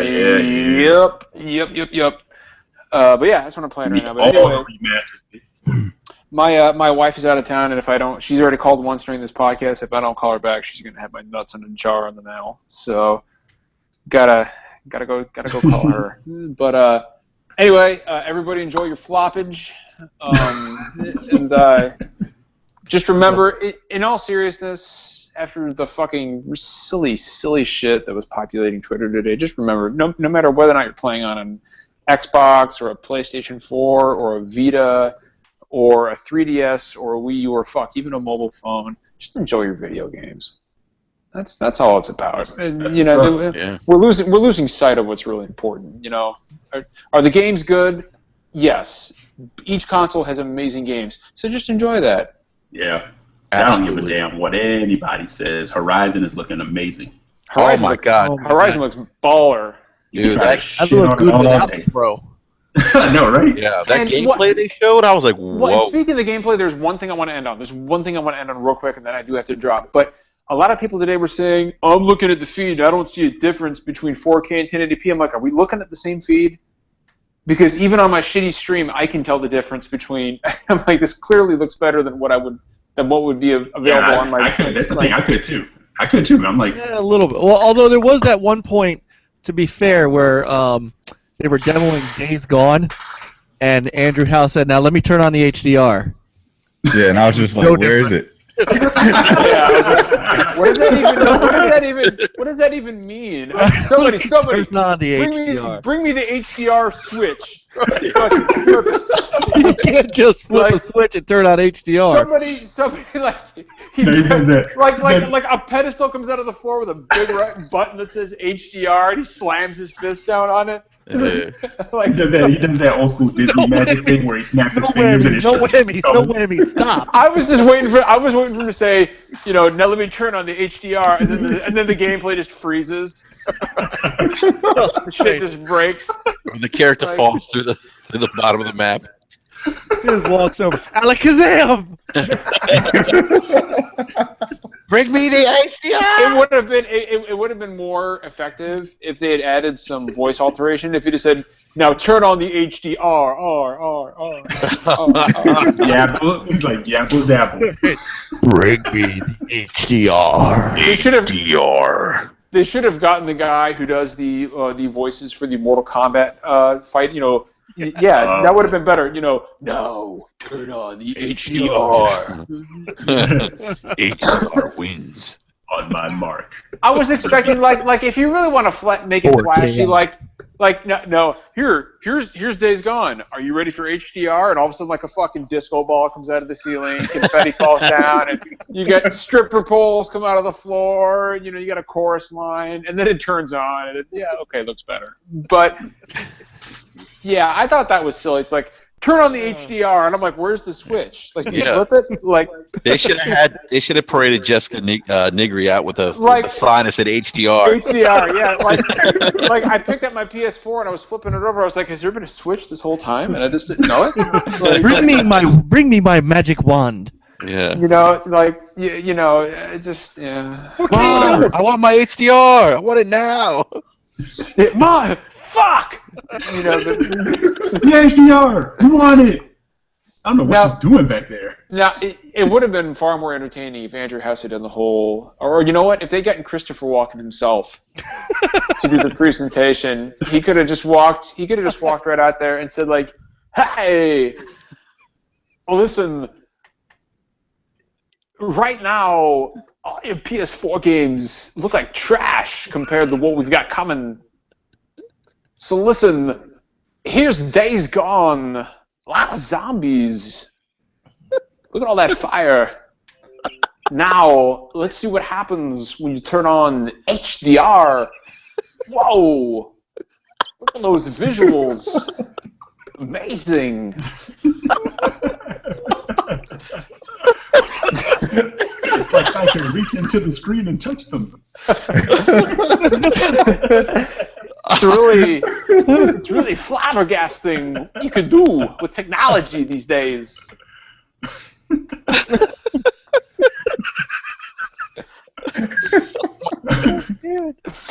Now, here's Horizon Zero Dawn with the HDR turned on. Oh, look, she's climbing up a metal giraffe. Never. And now she's doing some crazy shit on top of its head. I don't even understand. Look, I'm not going to lie. I don't play video games. Sony paid me to be here. I don't know what's going on, but it looks amazing. It sounded totally like you said Verizon Zero Dawn. How did you just say that? Can you hear me now? Yeah. I didn't realize that women play an important role in video games now. Okay. All right. Now now your channel's getting shut down. I know. My channel's going to get shut down. No, that's not me. That's Christopher Walken. That's Christopher Walken. Mr. Megan, it's Christopher Walken. You can talk to him. Or it'd be even better is if they got Don Corleone to come out and do the show. You want to talk about falling asleep? Don Corleone to come out there. He'd just sit there for a minute. He'd be like, Listen. This is the PS4 Plus. It looks better.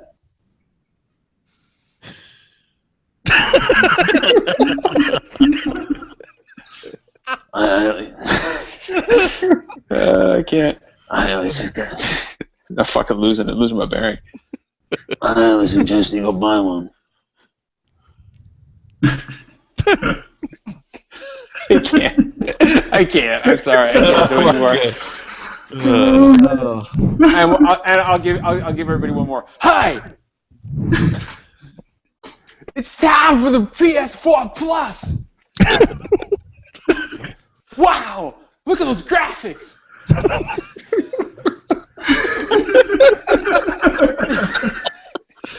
That's amazing. Your hat glows in the dark, Enrique. Oh my god, Harry Carey's hilarious. Hi. It's why do they call it plus? Why not minus? Well, heck, why not multiply? Because the power's twice as powerful as the PS4.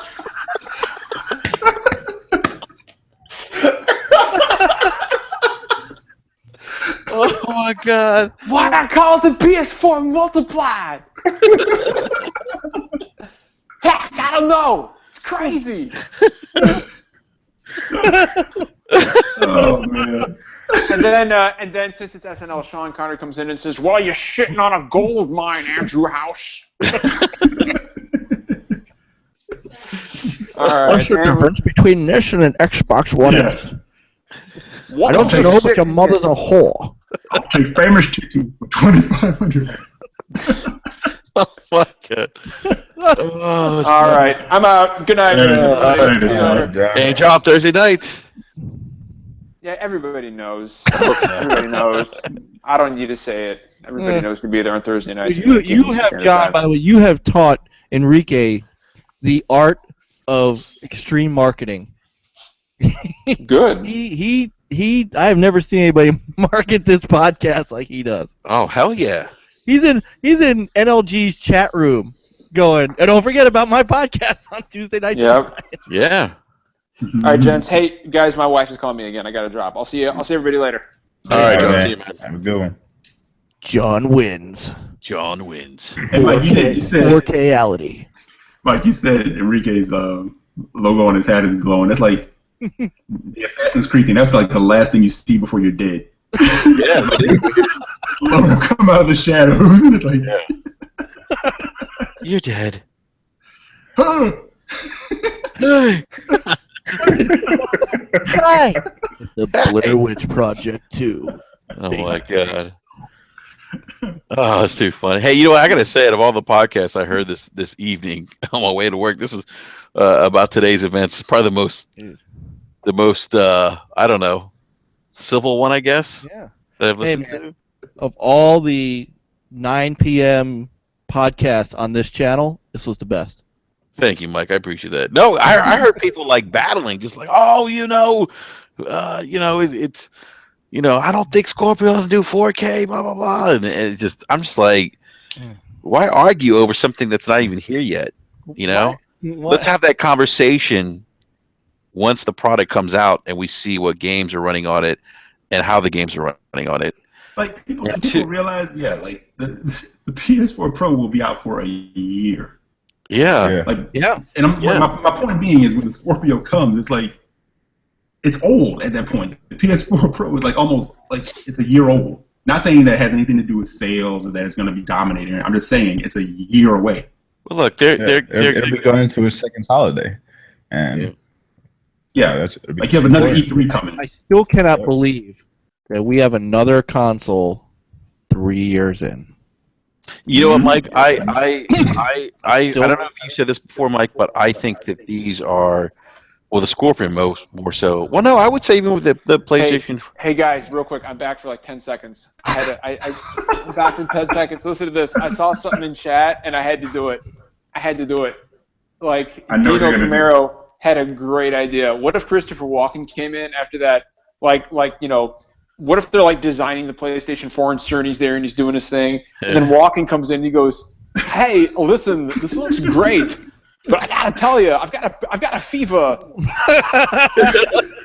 and the only prescription is more HDR.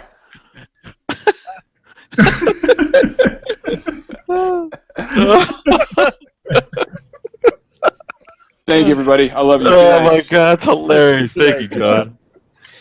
Or he looks at the PS4 Pro and says suddenly he has a hankering for a Monte Cristo sandwich. Yeah, go. Thank you for that, man. So I think Mike, these are new consoles, man, for all intents and purposes. Yeah. I mean, you look at the specs. I mean, it's a 228% increase from the PlayStation 4 vanilla to the Neo, and look at the Xbox One Scorpio, 6 teraflops. And rumored it's going to have a Zen CPU. I can't even talk, man. The Zen CPU in it, which is great. I was a little worried they were going to have the Jaguar CPU, which is booty, but yeah. So I don't. These might be apology consoles, Mike. I'm starting to agree with you that a little bit. This would, because if they really were able to, if they didn't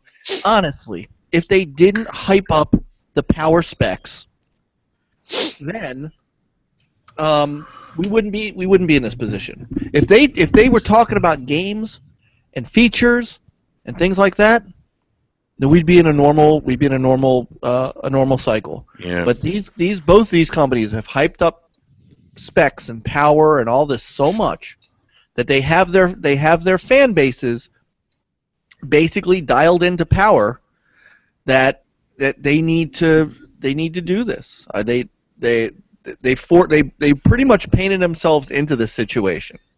Yeah. And yeah. Yeah, that's I hope as gamers we start looking at, and I think we are, but I hope other gamers start looking at this as, okay, power, but let's get back to games. Because I feel like, I think B-Money, we talked about this on a couple podcasts ago, where I was kind of, you were talking about remasters, and I was like, oh shit, they just sold us a bunch of remasters this console generation. Yeah. They did. Yeah. And we didn't get a lot of new content. I feel, so Mike, and I think you saw this, Tony Polanco tweeted this out, that he felt like last console generation was better than this console generation. And I could see his point, because I feel like and I've had other friends say this to me too. They feel that the same way. They felt like last console generation we got more games. There wasn't this big thing with remasters like we're seeing this console gen. And I think B-Money, you were saying that they were. Correct me if I'm wrong, but I think you were saying last time that the reason why they're pushing these remasters is because they could tap into the power of the current consoles with these remasters. Like they could slap a nice coat of paint in them. They look really nice. They could run 1080p, 60 frames a second. That's right. And that's all they did. They took advantage of it. So I also think they want to kind of get you on nostalgia and get people who didn't play it originally to play. It's the same reason that every movie in the world is getting remade. Yeah. It's a throwback. Yeah. The problem is not all of this is good for the industry. For every there's been 2 or 3. We talk about movies. There's only been 2 or 3 that I've watched remakes that have been any good, and I think that Point at Break. some point, I think at some point that a lot of them. I saw that was fucking terrible. Which one? Point Break. Point Break. I've Terrible. I grew up on those older Disney movies, so to watch them remake Pete's Dragon and to turn it into something that it's not. I mean, that kind of crap is horrible. But it taps into a generation of people who didn't see it before, or who. Right. And so that's the other thing is, why not resell the game if they can? Look at what the other big rumor was that was going to be at this meeting was a Red Dead Redemption remaster. Yeah. And that was big news at this rumor. Which, can we please now stop with the Rockstar is going to debut their Red Dead game at a Sony event, because it's not happening. It's coming, Mike. Well, I guess Tokyo Game Show, Mike. Tokyo Game Show. That Tokyo Game Show. Yeah, I would love. I'm calling it right now. Tokyo Game Show. That after Persona 5. That would be something. It's coming. That would be something interesting. It is coming, Mike. Yeah. I think PlayStation really needs to take a step back. They definitely have the advantage as far as the consoles being sold at this point, but they're not really taking care of the customer. They've had continuous first-party delays. They're not giving the features that the customer wants on their console, and now they just come up with these two consoles that really don't have much benefit beyond a better resolution. So I think they really need to take a step back, realize what position they are in, and make the correct adjustments. Yeah, and I want to actually piggyback on that. I know this is probably not going to be the popular thing to say, but there's a thing that happens when you're the fastest kid on the track team, no one else is pushing you, you kind of coast through things, you get complacent, right? So they're ahead, so they don't listen as much. Yeah, so that's what I'm saying. I know and the good thing is, I hear people say, well, Microsoft, they listen to us and they give us what we want. It's like, well, they kind of have to in a way, because they're, for all intents and purposes, playing from behind. So it's like, just like in basketball, when they say, the best team in the league plays the worst team in the league, and then the worst team in the league beats the shit out of them. Why? Because the worst team in the league has something that they're really trying to do. They're trying to dethrone the top person. So you play from, you continue to play when the other person's coasting. So you're right, B-Money. Sony needs to be careful. They made calculated moves that kind of put them in this, lead position, but we saw you can lose that position. But don't forget too that we have a raise in price for PS Plus coming too, which has kind of gotten pushed to the back in discussion.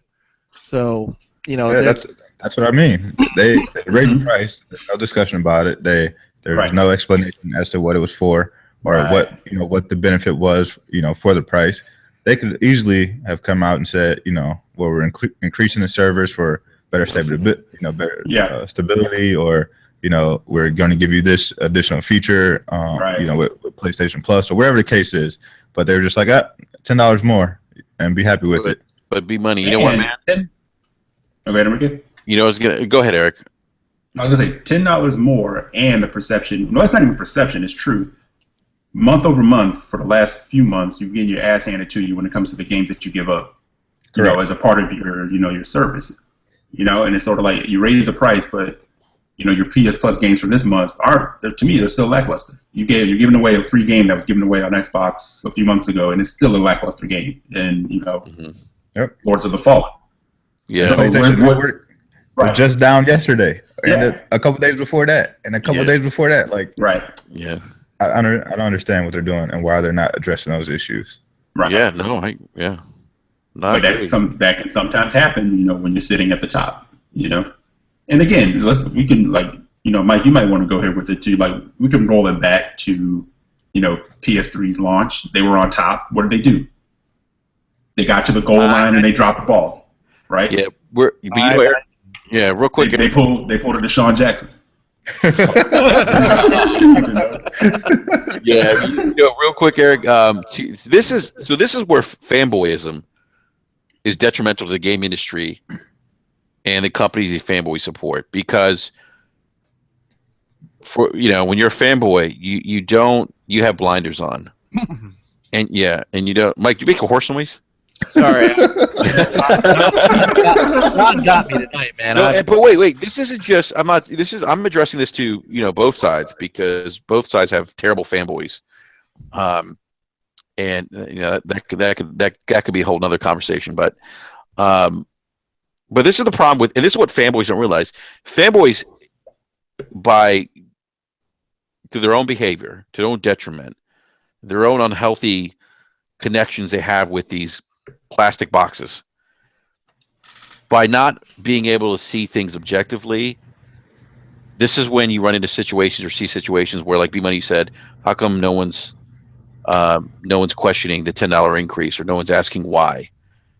And that's a problem, because the fanboys don't want to ask why. The hardcore gamers who are fanboys don't want to ask those tough questions, and the ones that do ask the questions, what happens? They get chastised. They get called fanboys. Yeah, they get called fanboys. They get called neutrals. They get attacked. And so, and fanboyism in its nature is is a form of anti-consumer behavior. I really believe that because it does not allow for people to hold companies accountable for things they do that could harm the consumer or that are not beneficial to the consumer. Yeah, and who usually calls you neutral? Fanboys, right? Fanboys do. Well, yeah, that's the whole premise of neutral. They're saying that we're neutral because we're not. Look, we're neutrals because we're not fanboys. And I say, you know what? Hey, I'll be a neutral. If that means I get to sit back, enjoy what gaming has to offer while still having a preference. I'll be that. Yeah. I'm just being a consumer. Hey, yeah, like okay, so what you said, B-Money. You said B-Money. You said a long time ago. I go where the games are. Yep. That's right. But it's hard for people to understand that concept. Yeah. Right. Well, it's like I said. I wanted Uncharted 4. I bought a PlayStation. If you really want a game that's on Xbox, buy an Xbox. I mean, it's that simple. Yeah, you can't. It's not like you walk up to the counter and all of a sudden, you like the box starts to electrocute you because you can't. You're not allowed. It's not. You can play on whatever you want, and you know what? Those who play on something that you don't have, it's okay too. Right. Yeah. Absolutely. Yeah. Absolutely. I've seen it. I've seen it on both sides. Like, unfortunately, I realized that I still have console warriors on my Twitter feed, and I thought I got rid of most of them. But I still have a couple. So, I got the LOLs. Xbox is done. And I got the LOLs. It doesn't even have the PS4 is done. PS4 is done. I mean, and it's amazing to me because again, and then they start fighting with each other. Then they start, and all they do is retweet each other, calling each other out, and yada yada yada. Yeah, but Mike, it's scary though, man, because the level of ignorance that is out there, that these fanboys put out there is just it's amazing. It really, I've heard people actually, games that they've never even played, say these games suck, and this other game that's coming out is going to be better than this game. Right. And I'm like, how can you judge two games you never played, and one game you're saying is better than the other is you never even play that game? Yeah. Right. That's that I don't get. But that's out there. And of course. But people listen to it. It's mind blowing. Yeah, I told you before, man. Like, if you want to go with that term neutral, my neutral doesn't come in because I don't have a passion for a platform. And you know what? I look at it like this: who are you to call me out, and who are you to question? Where I am as a fan. Just because I don't paint, a big letter on my chest and run naked through the stadium doesn't mean I'm not as big a fan as you. I just choose to keep my shirt on. Right. Doesn't mean I'm not a big fan. Just because you scream the loudest on Twitter all day doesn't make you a gamer. It makes you a fan, but it doesn't make you a gamer. It doesn't mean that you're the best fan because you scream the loudest. You know what I'm saying? And if you have the nerve to call somebody neutral because you don't think they're enough of whatever for you, whether it's PlayStation, PC, Xbox, whatever the case may be, you need to, back down with that shit because you don't have that right to say what I am. You don't know how many thousands of dollars I spent on consoles and games. Matter of fact, it shouldn't even matter to you. And that's the whole thing with being, if you want to say neutral, it doesn't mean I don't have a passion for something. It just means I don't care enough about what you play on just as long as you're playing. Right. And we can have a debate and we don't have to agree, but at the end of it, I'm not going to say, well, you're a fucking idiot and you're blocked because you don't agree with me. Right. And you notice nobody here said, you don't want to buy a Pro. You don't want to buy an Xbox Slim. You can't do that. None of us here have said that. No, because why would we even? Yeah. Right. I mean, it's not for us to tell somebody what they can and cannot buy and play, or what they should and should not buy and play. Right. It's not for us to determine. Yeah, it's never crossed my mind once when I see somebody on my timeline tweet out a game they picked up and it's on a platform and I go, yo, what's up with that? Yo, why you not rocking on Xbox? Right. You know why? Because I'm a grown man. I don't give a fuck what you're doing. Well, I'm if grown men should not tweet other grown men about their purchases. The only reason I would say that is if it's a game I have that's on a specific platform and I want him to play with me. If I want him to game with me on it, I would say, hey, man, why'd you get that on PS4, not on Xbox? Why'd you get it on Xbox, not PS4? I got it on the PS4. I want to game with you. Hey, that would be the only time. You wouldn't be put out by it where it turns into a full 7-hour back and forth on Twitter. Somebody snuck in the back end of this podcast. Look who's here. What's happening, guys? Frankie. What's up, Frankie? What's up, Frankie? Finally on here. It's amazing. Finally, right as we're getting ready to end. That's how I know. No worries. We got to get you back on again, Frankie. Yes, I'm off in 2 weeks. Look, you've officially been on this podcast as many times as you've been on NLG in this month. That's all right. That is right. Yeah. I can talk now, so that's a plus. Frankie will be back with us Sunday, in which we will dive into this just as much. Yeah. Frankie, real quick, what are your thoughts on the Sony event today, man? Very underwhelming. Even back when these specs leaked out, I was reading through Eurogamer's just teardown of everything, and I don't understand who this box is for at this point. It very much puts Mike's apology console theory into play. These are the consoles that should have came out forever ago, but it's not native 4K. There's no UHD Blu-ray drive in it, and their reasoning for not being in there is really dumb. It just feels like such a half-step console, who is this for? Yeah, especially when you announce that you're gonna, and we'll wait to see how it works. But if you're gonna patch in HDR, then you kind of go, Yeah. I don't think I need to move. If I'm going on the route, The big thing for me would have been VR, but it was just a quick, you'll get improved frame rate and some higher fidelity visuals, and that's it. Okay, well, what in this is going to improve the VR aspect of this? I don't know. The whole thing just feels really weird to me. This stuff doesn't seem necessary at this point. Yeah. Well, a lot of this is new to us. These console iterations never been done before. So, but I think that's a great question, Frankie. Who is this? Who are they targeting here? I mean, I don't know. Especially selling a Slim now. Yeah, I need to see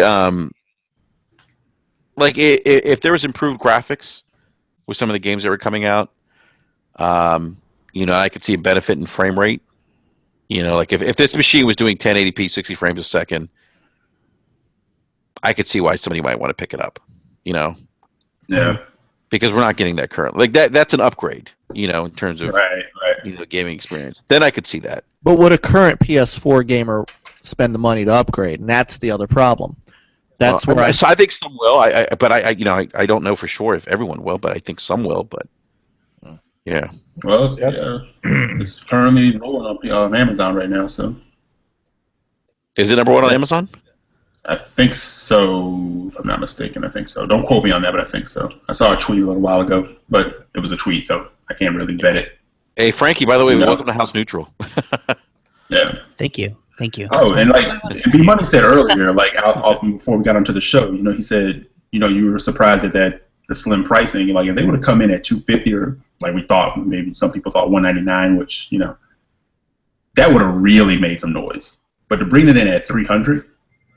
Yeah, they're not competing at $300. It makes no sense. Right. If I go into the store, I look at both boxes, and you tell me they're $300, regardless of the fact that one box may not show you what the value is. But if I just look at both of them, chances are you're probably going to get the Xbox because you're going to talk to somebody has to get it out of the case for you.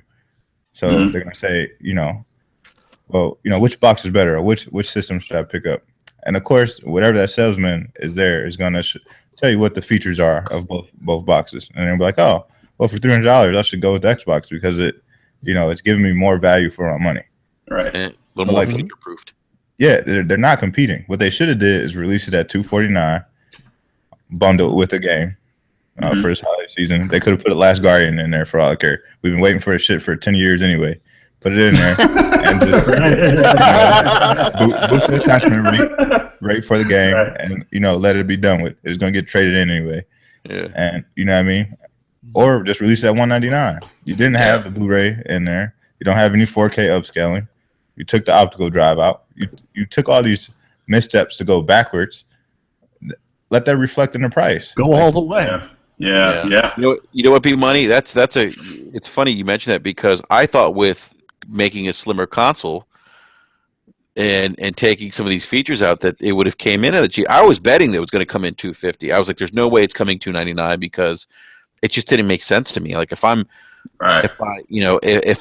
4K TV, the Xbox One S hands down is the better buy. For me it is. Maybe some people think differently, but for me it is. But there's also something that comes into play. If you don't have a 4K, it could be a better value for you as a consumer, in the sense that you're kind of future-proofing yourself. Right. In the sense that now you buy this you buy this device, and you know what? If I buy a 4K TV down the road, I'm good. I can still use this device perfect. Yeah. It's going to function. It's going to serve its purpose. Yeah. Hey, so what do you think happens with the current PS4 model? I know they're switching. I know it's changing, and the Slim is taking over that. But are they going to drop the price on the current model to $300? Nope. They're going to let it ride out because they're being stupid. The other thing too is the only way you can buy that PS4 is it's a bundle. It's that Call of Duty bundle. There's no just base console only thing out there. So they're going to look at that and say, all right, well, if you buy this version, you still get Call of Duty Black Ops 3. Yeah. Frankie, they haven't had a just standard PlayStation 4 with no games, right? Everything's been bundled, I feel like. Pretty much. Yeah, I mean, I feel like there was Batman, there was the Arkham Knight bundle, there was the Uncharted bundle, the Call of Duty bundle. Yeah, they had the Destiny bundle. They had the Destiny bundle. Yeah, the Destiny.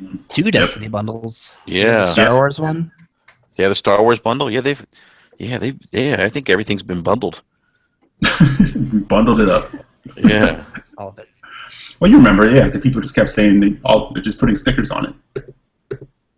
Just putting stickers on it. And for last year, that worked. Yeah. Is that going to be what pulls them through this holiday season? Except I don't know what happened with that. Months. I don't know what happened with that Call of Duty bundle. That thing was. It was horrible, but it still was like in the top.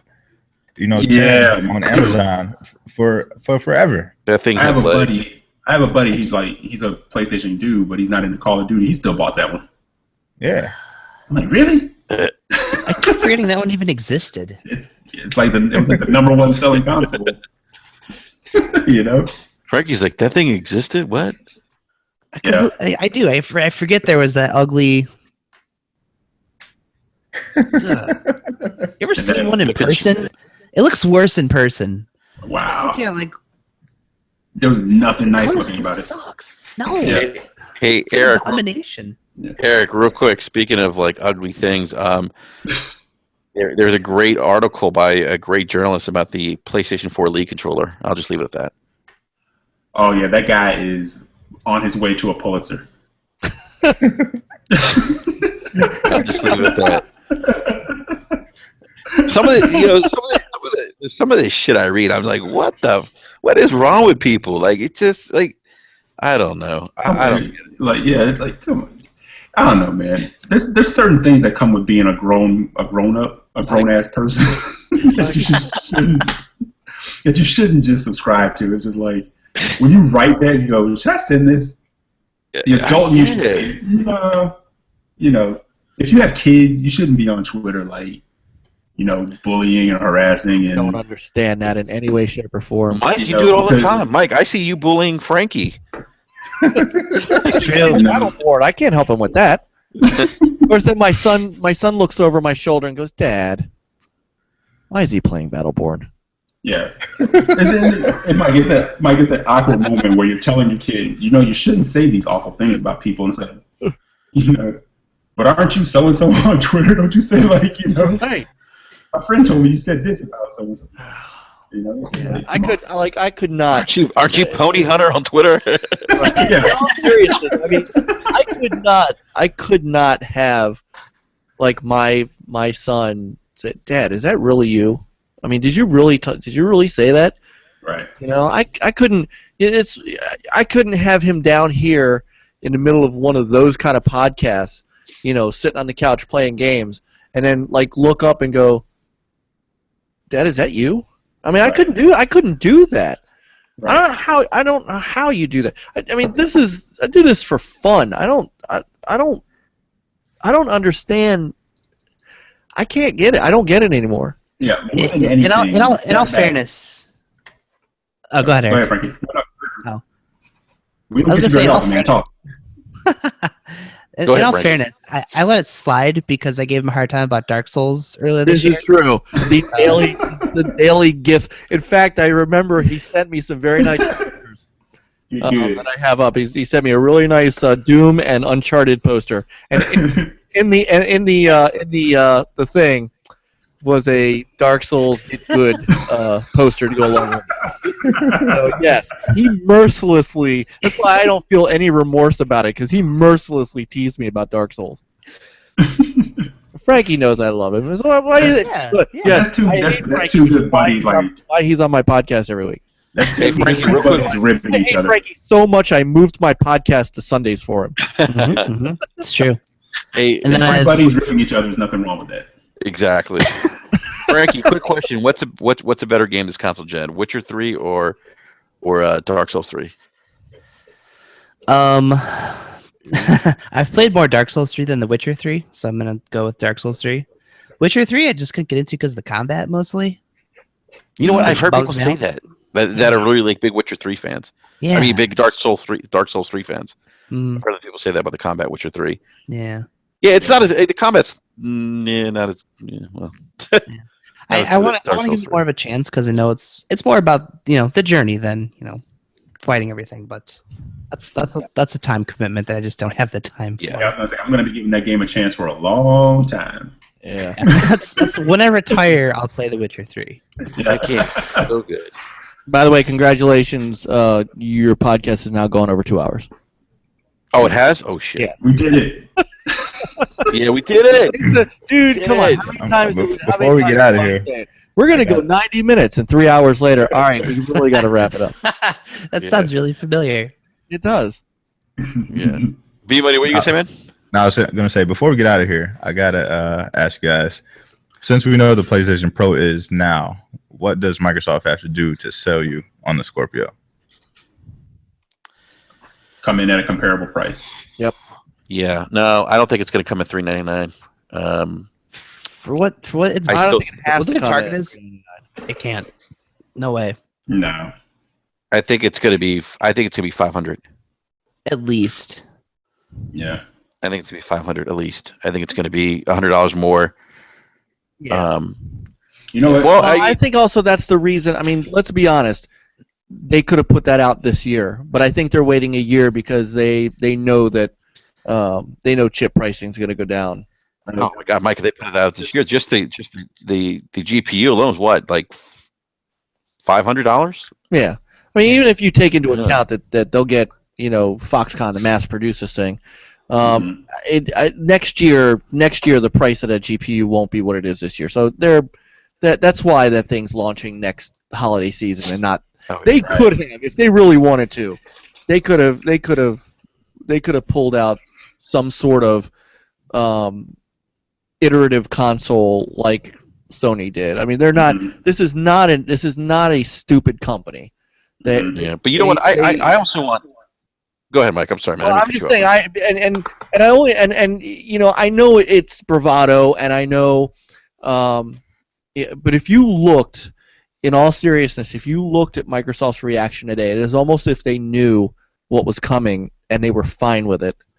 And B Money kind of really hit it. They're in a position where they, and Frankie too when he came on and he said, who are they marketing this to? This is the hardcore fans love this But where does this thing sit between an Xbox Slim and the standard PS4, and and Johnny Sixpack when they go to the store to buy a console, and the Scorpio is going to be in the same position, because you may as well put that in the PC section, because that's about what it's going to cost.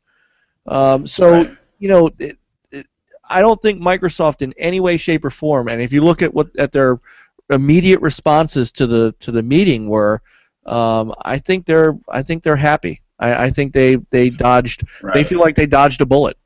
But you know what? They were taking shots. They were, and they could very easily have put out some sort of 4 teraflop, iterative system this year and charged $399. They could have done the same exact thing, and they're choosing not to, because I think that they feel like they're going to be able to compete with the Xbox One Slim in some capacity. Mm-hmm. They could have released an Xbox One Slim at $399 at this point. Yeah. Yeah. The Gears bundle, isn't it? Oh yeah. Yeah. Yeah. But you know what? We know, again, the power narrative has pushed this whole thing, because of the fans and everything else, and the lack of power into this generation. But to answer B-Money's question, what will sell me on it is not necessarily like the 4K brilliance, the HDR brilliance, and what it is.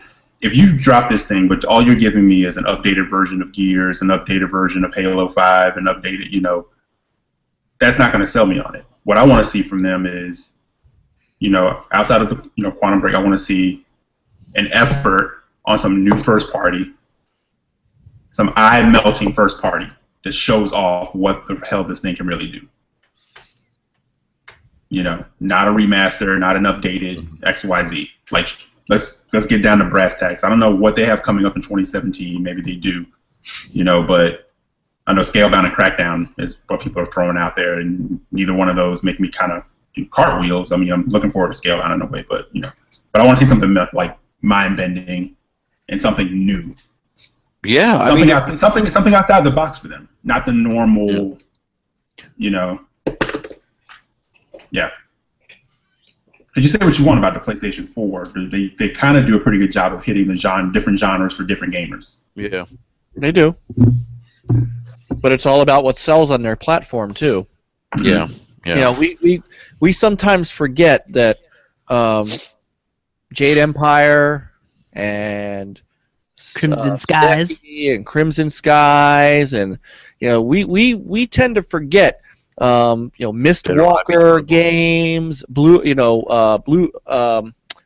Dragon. We tend to forget those exist, right. But we also tend to forget that Xbox gamers don't buy them.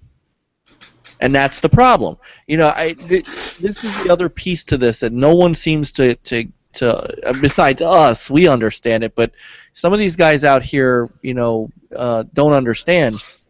It's all based on sales. You want to know why? I mean, I don't mean to go off on a tangent on this, but you want to know why Remedy is going multi-platform? It's because people didn't buy Quantum Break. Right. People don't. You can't keep putting it directly on the platform holders. Believe me, if people bought Japanese RPGs on the Xbox 360, you would know there would be Japanese RPGs on the Xbox One. But that's why there isn't, because they don't sell. Because that's not what Xbox gamers buy. It's what PlayStation gamers buy, and therefore companies are going to go and put their games where they think they're going to make the most money. That's just business. Yeah, it is. Yeah. That's true. Yeah, I agree with Eric. I want to see. I just don't want it to be about 4K resolution. I'm 6 teraflops. Maybe a Zen CPU is what they're talking about. Was it 12 gigs of memory? Is that what it is? Is that the latest? I don't remember. I honestly don't even know anymore. I'm like, whatever. Just yeah, give me, show me the damn thing. Yeah, but my point is, I want to see them really take advantage of the hardware. It does. See, for me, 4K is nice. It's an added bonus. It's icing on the cake. But I'd like to see them use this power. I'd be okay with something, native 2K upscale 4K, if they made games that took advantage of the hardware, where we had better AI, smarter AI. better lighting, better textures. I mean, I just think of the possibilities in terms of the kind of visuals they could deliver.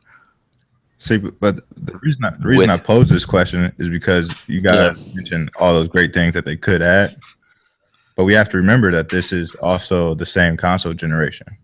So would they be able to release, let's just say, a Quantum Break that has all those things on the Scorpio and not on the base console or the Xbox One S? You know what I mean? Because they did say that all your games are going to play pretty much the same. You know, the frame rates and all those things won't be any different playing from Xbox One S to a Scorpio.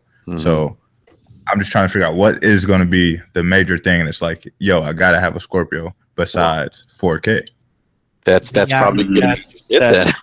I mean, I think it's a great question, B-Money. I don't know. I mean, if it's all the games and it's just playing the games that Xbox One owners are playing, but you're playing at 4K, 60 frames a second on Scorpio. Well, and there's going to be an issue with this too, because and this goes for Sony as well. You can't get into better AI and bigger things if you're going to make games forward and backward compatible. Supposedly, you're going to be able to take the same disc and put it in both consoles. Is that what I got out of this today, gentlemen? Am I right about that? Okay. Yeah. So you can't take, let's say GTA 5, just take a game like that. You can't take GTA 5, put it into the PS4 Pro and expect better AI. It's not going to happen. That's something you got to code. Which means they're going to have to make a Neo version of the game with which is going to be a whole. That's when the whole thing unravels, and that's the problem Scorpio is going to have too. A Zen processor could probably pull off that AI, but then what do you do about the Xbox One? What are the enemies are going to be smarter on the Scorpio than they are on. How is that going to work for single player games? And then you're gonna piss off your base. Well, my guess is it's probably maybe this thing is just like 4K 60 frames a second. That's it. Oh no, I'm laughing. I'm laughing at Mike. It's like, who is it? It's the base. We're pissed. We know you're in there. Right. He's the guy. He opened up the door. Who is it? Yeah. Well, gentlemen, on that note, let's go ahead and wrap up the podcast. We did go over 2 hours. Yeah, I didn't think we were going to. We were moving along. But, hey, Frankie, thanks for jumping in, man. Appreciate it. Of course. Happy to finally get out here. Yeah, definitely, man. We'll have to, we got to get you back on again, man. I would love to. 2 weeks. 2 weeks. Destiny Day or whatever. Oh, yeah, Destiny. Hey, B-Money, Eric, we got to work on our light. Yeah, we got to get that light up, man. Man. Yeah. My light's for shit. Yeah, my light's Yeah, I got to get, we're going to have to run the Oryx raid. Yeah, I'm nobody's density right now. Oh man, yeah, let's do it, man. Yeah, we got to do that. But you guys, you know what? We should do it this weekend. Weekend. Yeah, that sounds good to me. We better do it now, man, before all these other games start hitting. Yeah, no, we need to. I'm still trying to get through Deus Ex right now. So Deus Ex. Yeah, which is that game still broken for some people? Like, they're patching it. Right? I think it was patched. I haven't heard any. I mean, I don't know anyone else who's having issues. I know Gabe from Super Deformed Gamescast was having issues. Right. I think he's still waiting. On a patch. Oh, maybe. Yeah, he's like locked out of it. Yeah, but anyway, I don't know. But Mike, hey, thanks again, man, for joining us. Appreciate having you on as a guest again. Yeah, absolutely. Yeah, absolutely. Yep, nice Frankie, thank you again, man. Yeah, of course. Yeah, what were you saying, Mike? Have all this, nice to see everybody again. It was always good. All neutral up in here. Neutral. That was a good time. I expect to see some of my regular friends Sunday night in the chat room, 9 p.m. A couple of you guys are slacking. Hey, Mike, I don't know if I'm gonna be there on Sunday. Don't you even. You can Hey, Mike, if you need someone to fill in, man, Yeah. ask Eric. Yeah, or be money. man. Or be money. Ask You Eric. gotta or get be B money on. You gotta get B money on one day. You haven't had B money on. I haven't. Yeah, we gotta do it pretty soon. I've not this Sunday, but the following Sunday I'll definitely be free. All right. Actually, hold on. Let me look because we're actually going to have Spoilers? either a Tuesday or a Wednesday night podcast coming up in the next 2 weeks because we're going to have Matt on from Vector Unit, who, if you guys are familiar with Hydro Thunder Hurricane on the 360, Riptide VP, or the recently released Riptide GP Renegade. Yeah, those are my boys right there. That's one of my favorite studios. They are awesome people. So I don't know exactly which day yet, but we're finalizing that, and we're gonna have them on. Nice. So, but we will be on this particular Sunday, 9 p.m., which we will carry on this conversation. We'll probably have some more information by then too, and then of course Sunday during the day something will drop. Yeah, something crazy is gonna drop Sunday. Mm-hmm. Yeah. So Need Andrew Gaming, make an exception. nice. All right. Well, again, gentlemen, thank you, and Eric, thanks for hopping in, man. No problem, man. I know you're busy on the yacht. Tell Charnay I said hello.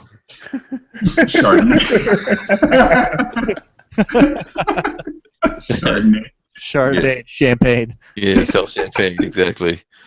Yeah, and you can catch Eric's show Mercedes and Porsche. In Porsche. You could and Alizé. You can catch Eric's show, his show Ballers on HBO on Sunday night.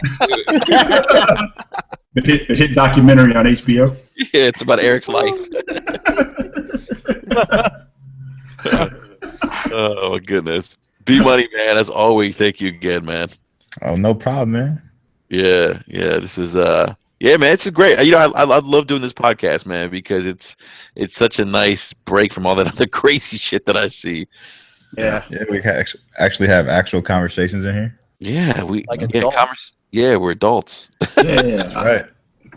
Conversations, opinions, differences. We use logic. Not one big circle jerk where we're all talking the same shit. Exactly. You know? Yeah. So oops, did I say that? My bad. You did say that. Yep. Yeah, you did say that. So so gentlemen, thank you again. Everyone in the live chat, big thank you to everyone in the live chat. I love our live chat. It's always positive, great questions, and I noticed over the last couple of weeks, it's the live chat's really grown. I see some new faces there. So for all the new folks that have come in and hung out with us, thank you again. Tell your friends about us too. Spread the word. Give us a like and subscribe as well. We'll be back to our regular scheduled time, Tuesday nights, 9 p.m. Eastern Standard Time, and we're working on getting some guests, some more industry guests. So keep an eye out for that as well. Give me a follow on Twitter at Aries Gamer. And no, my name is not 8 teraflops. I just did that today because of the Sony press conference and because of all the talk of Scorpio. So other than that, for those who are watching, thank you again. For those who are going to watch later on, thank you. Give us a like and subscribe as well. And remember, gamers, to game on, but more importantly, have fun doing so, because that's really what gaming's all about. See you guys next week. Later.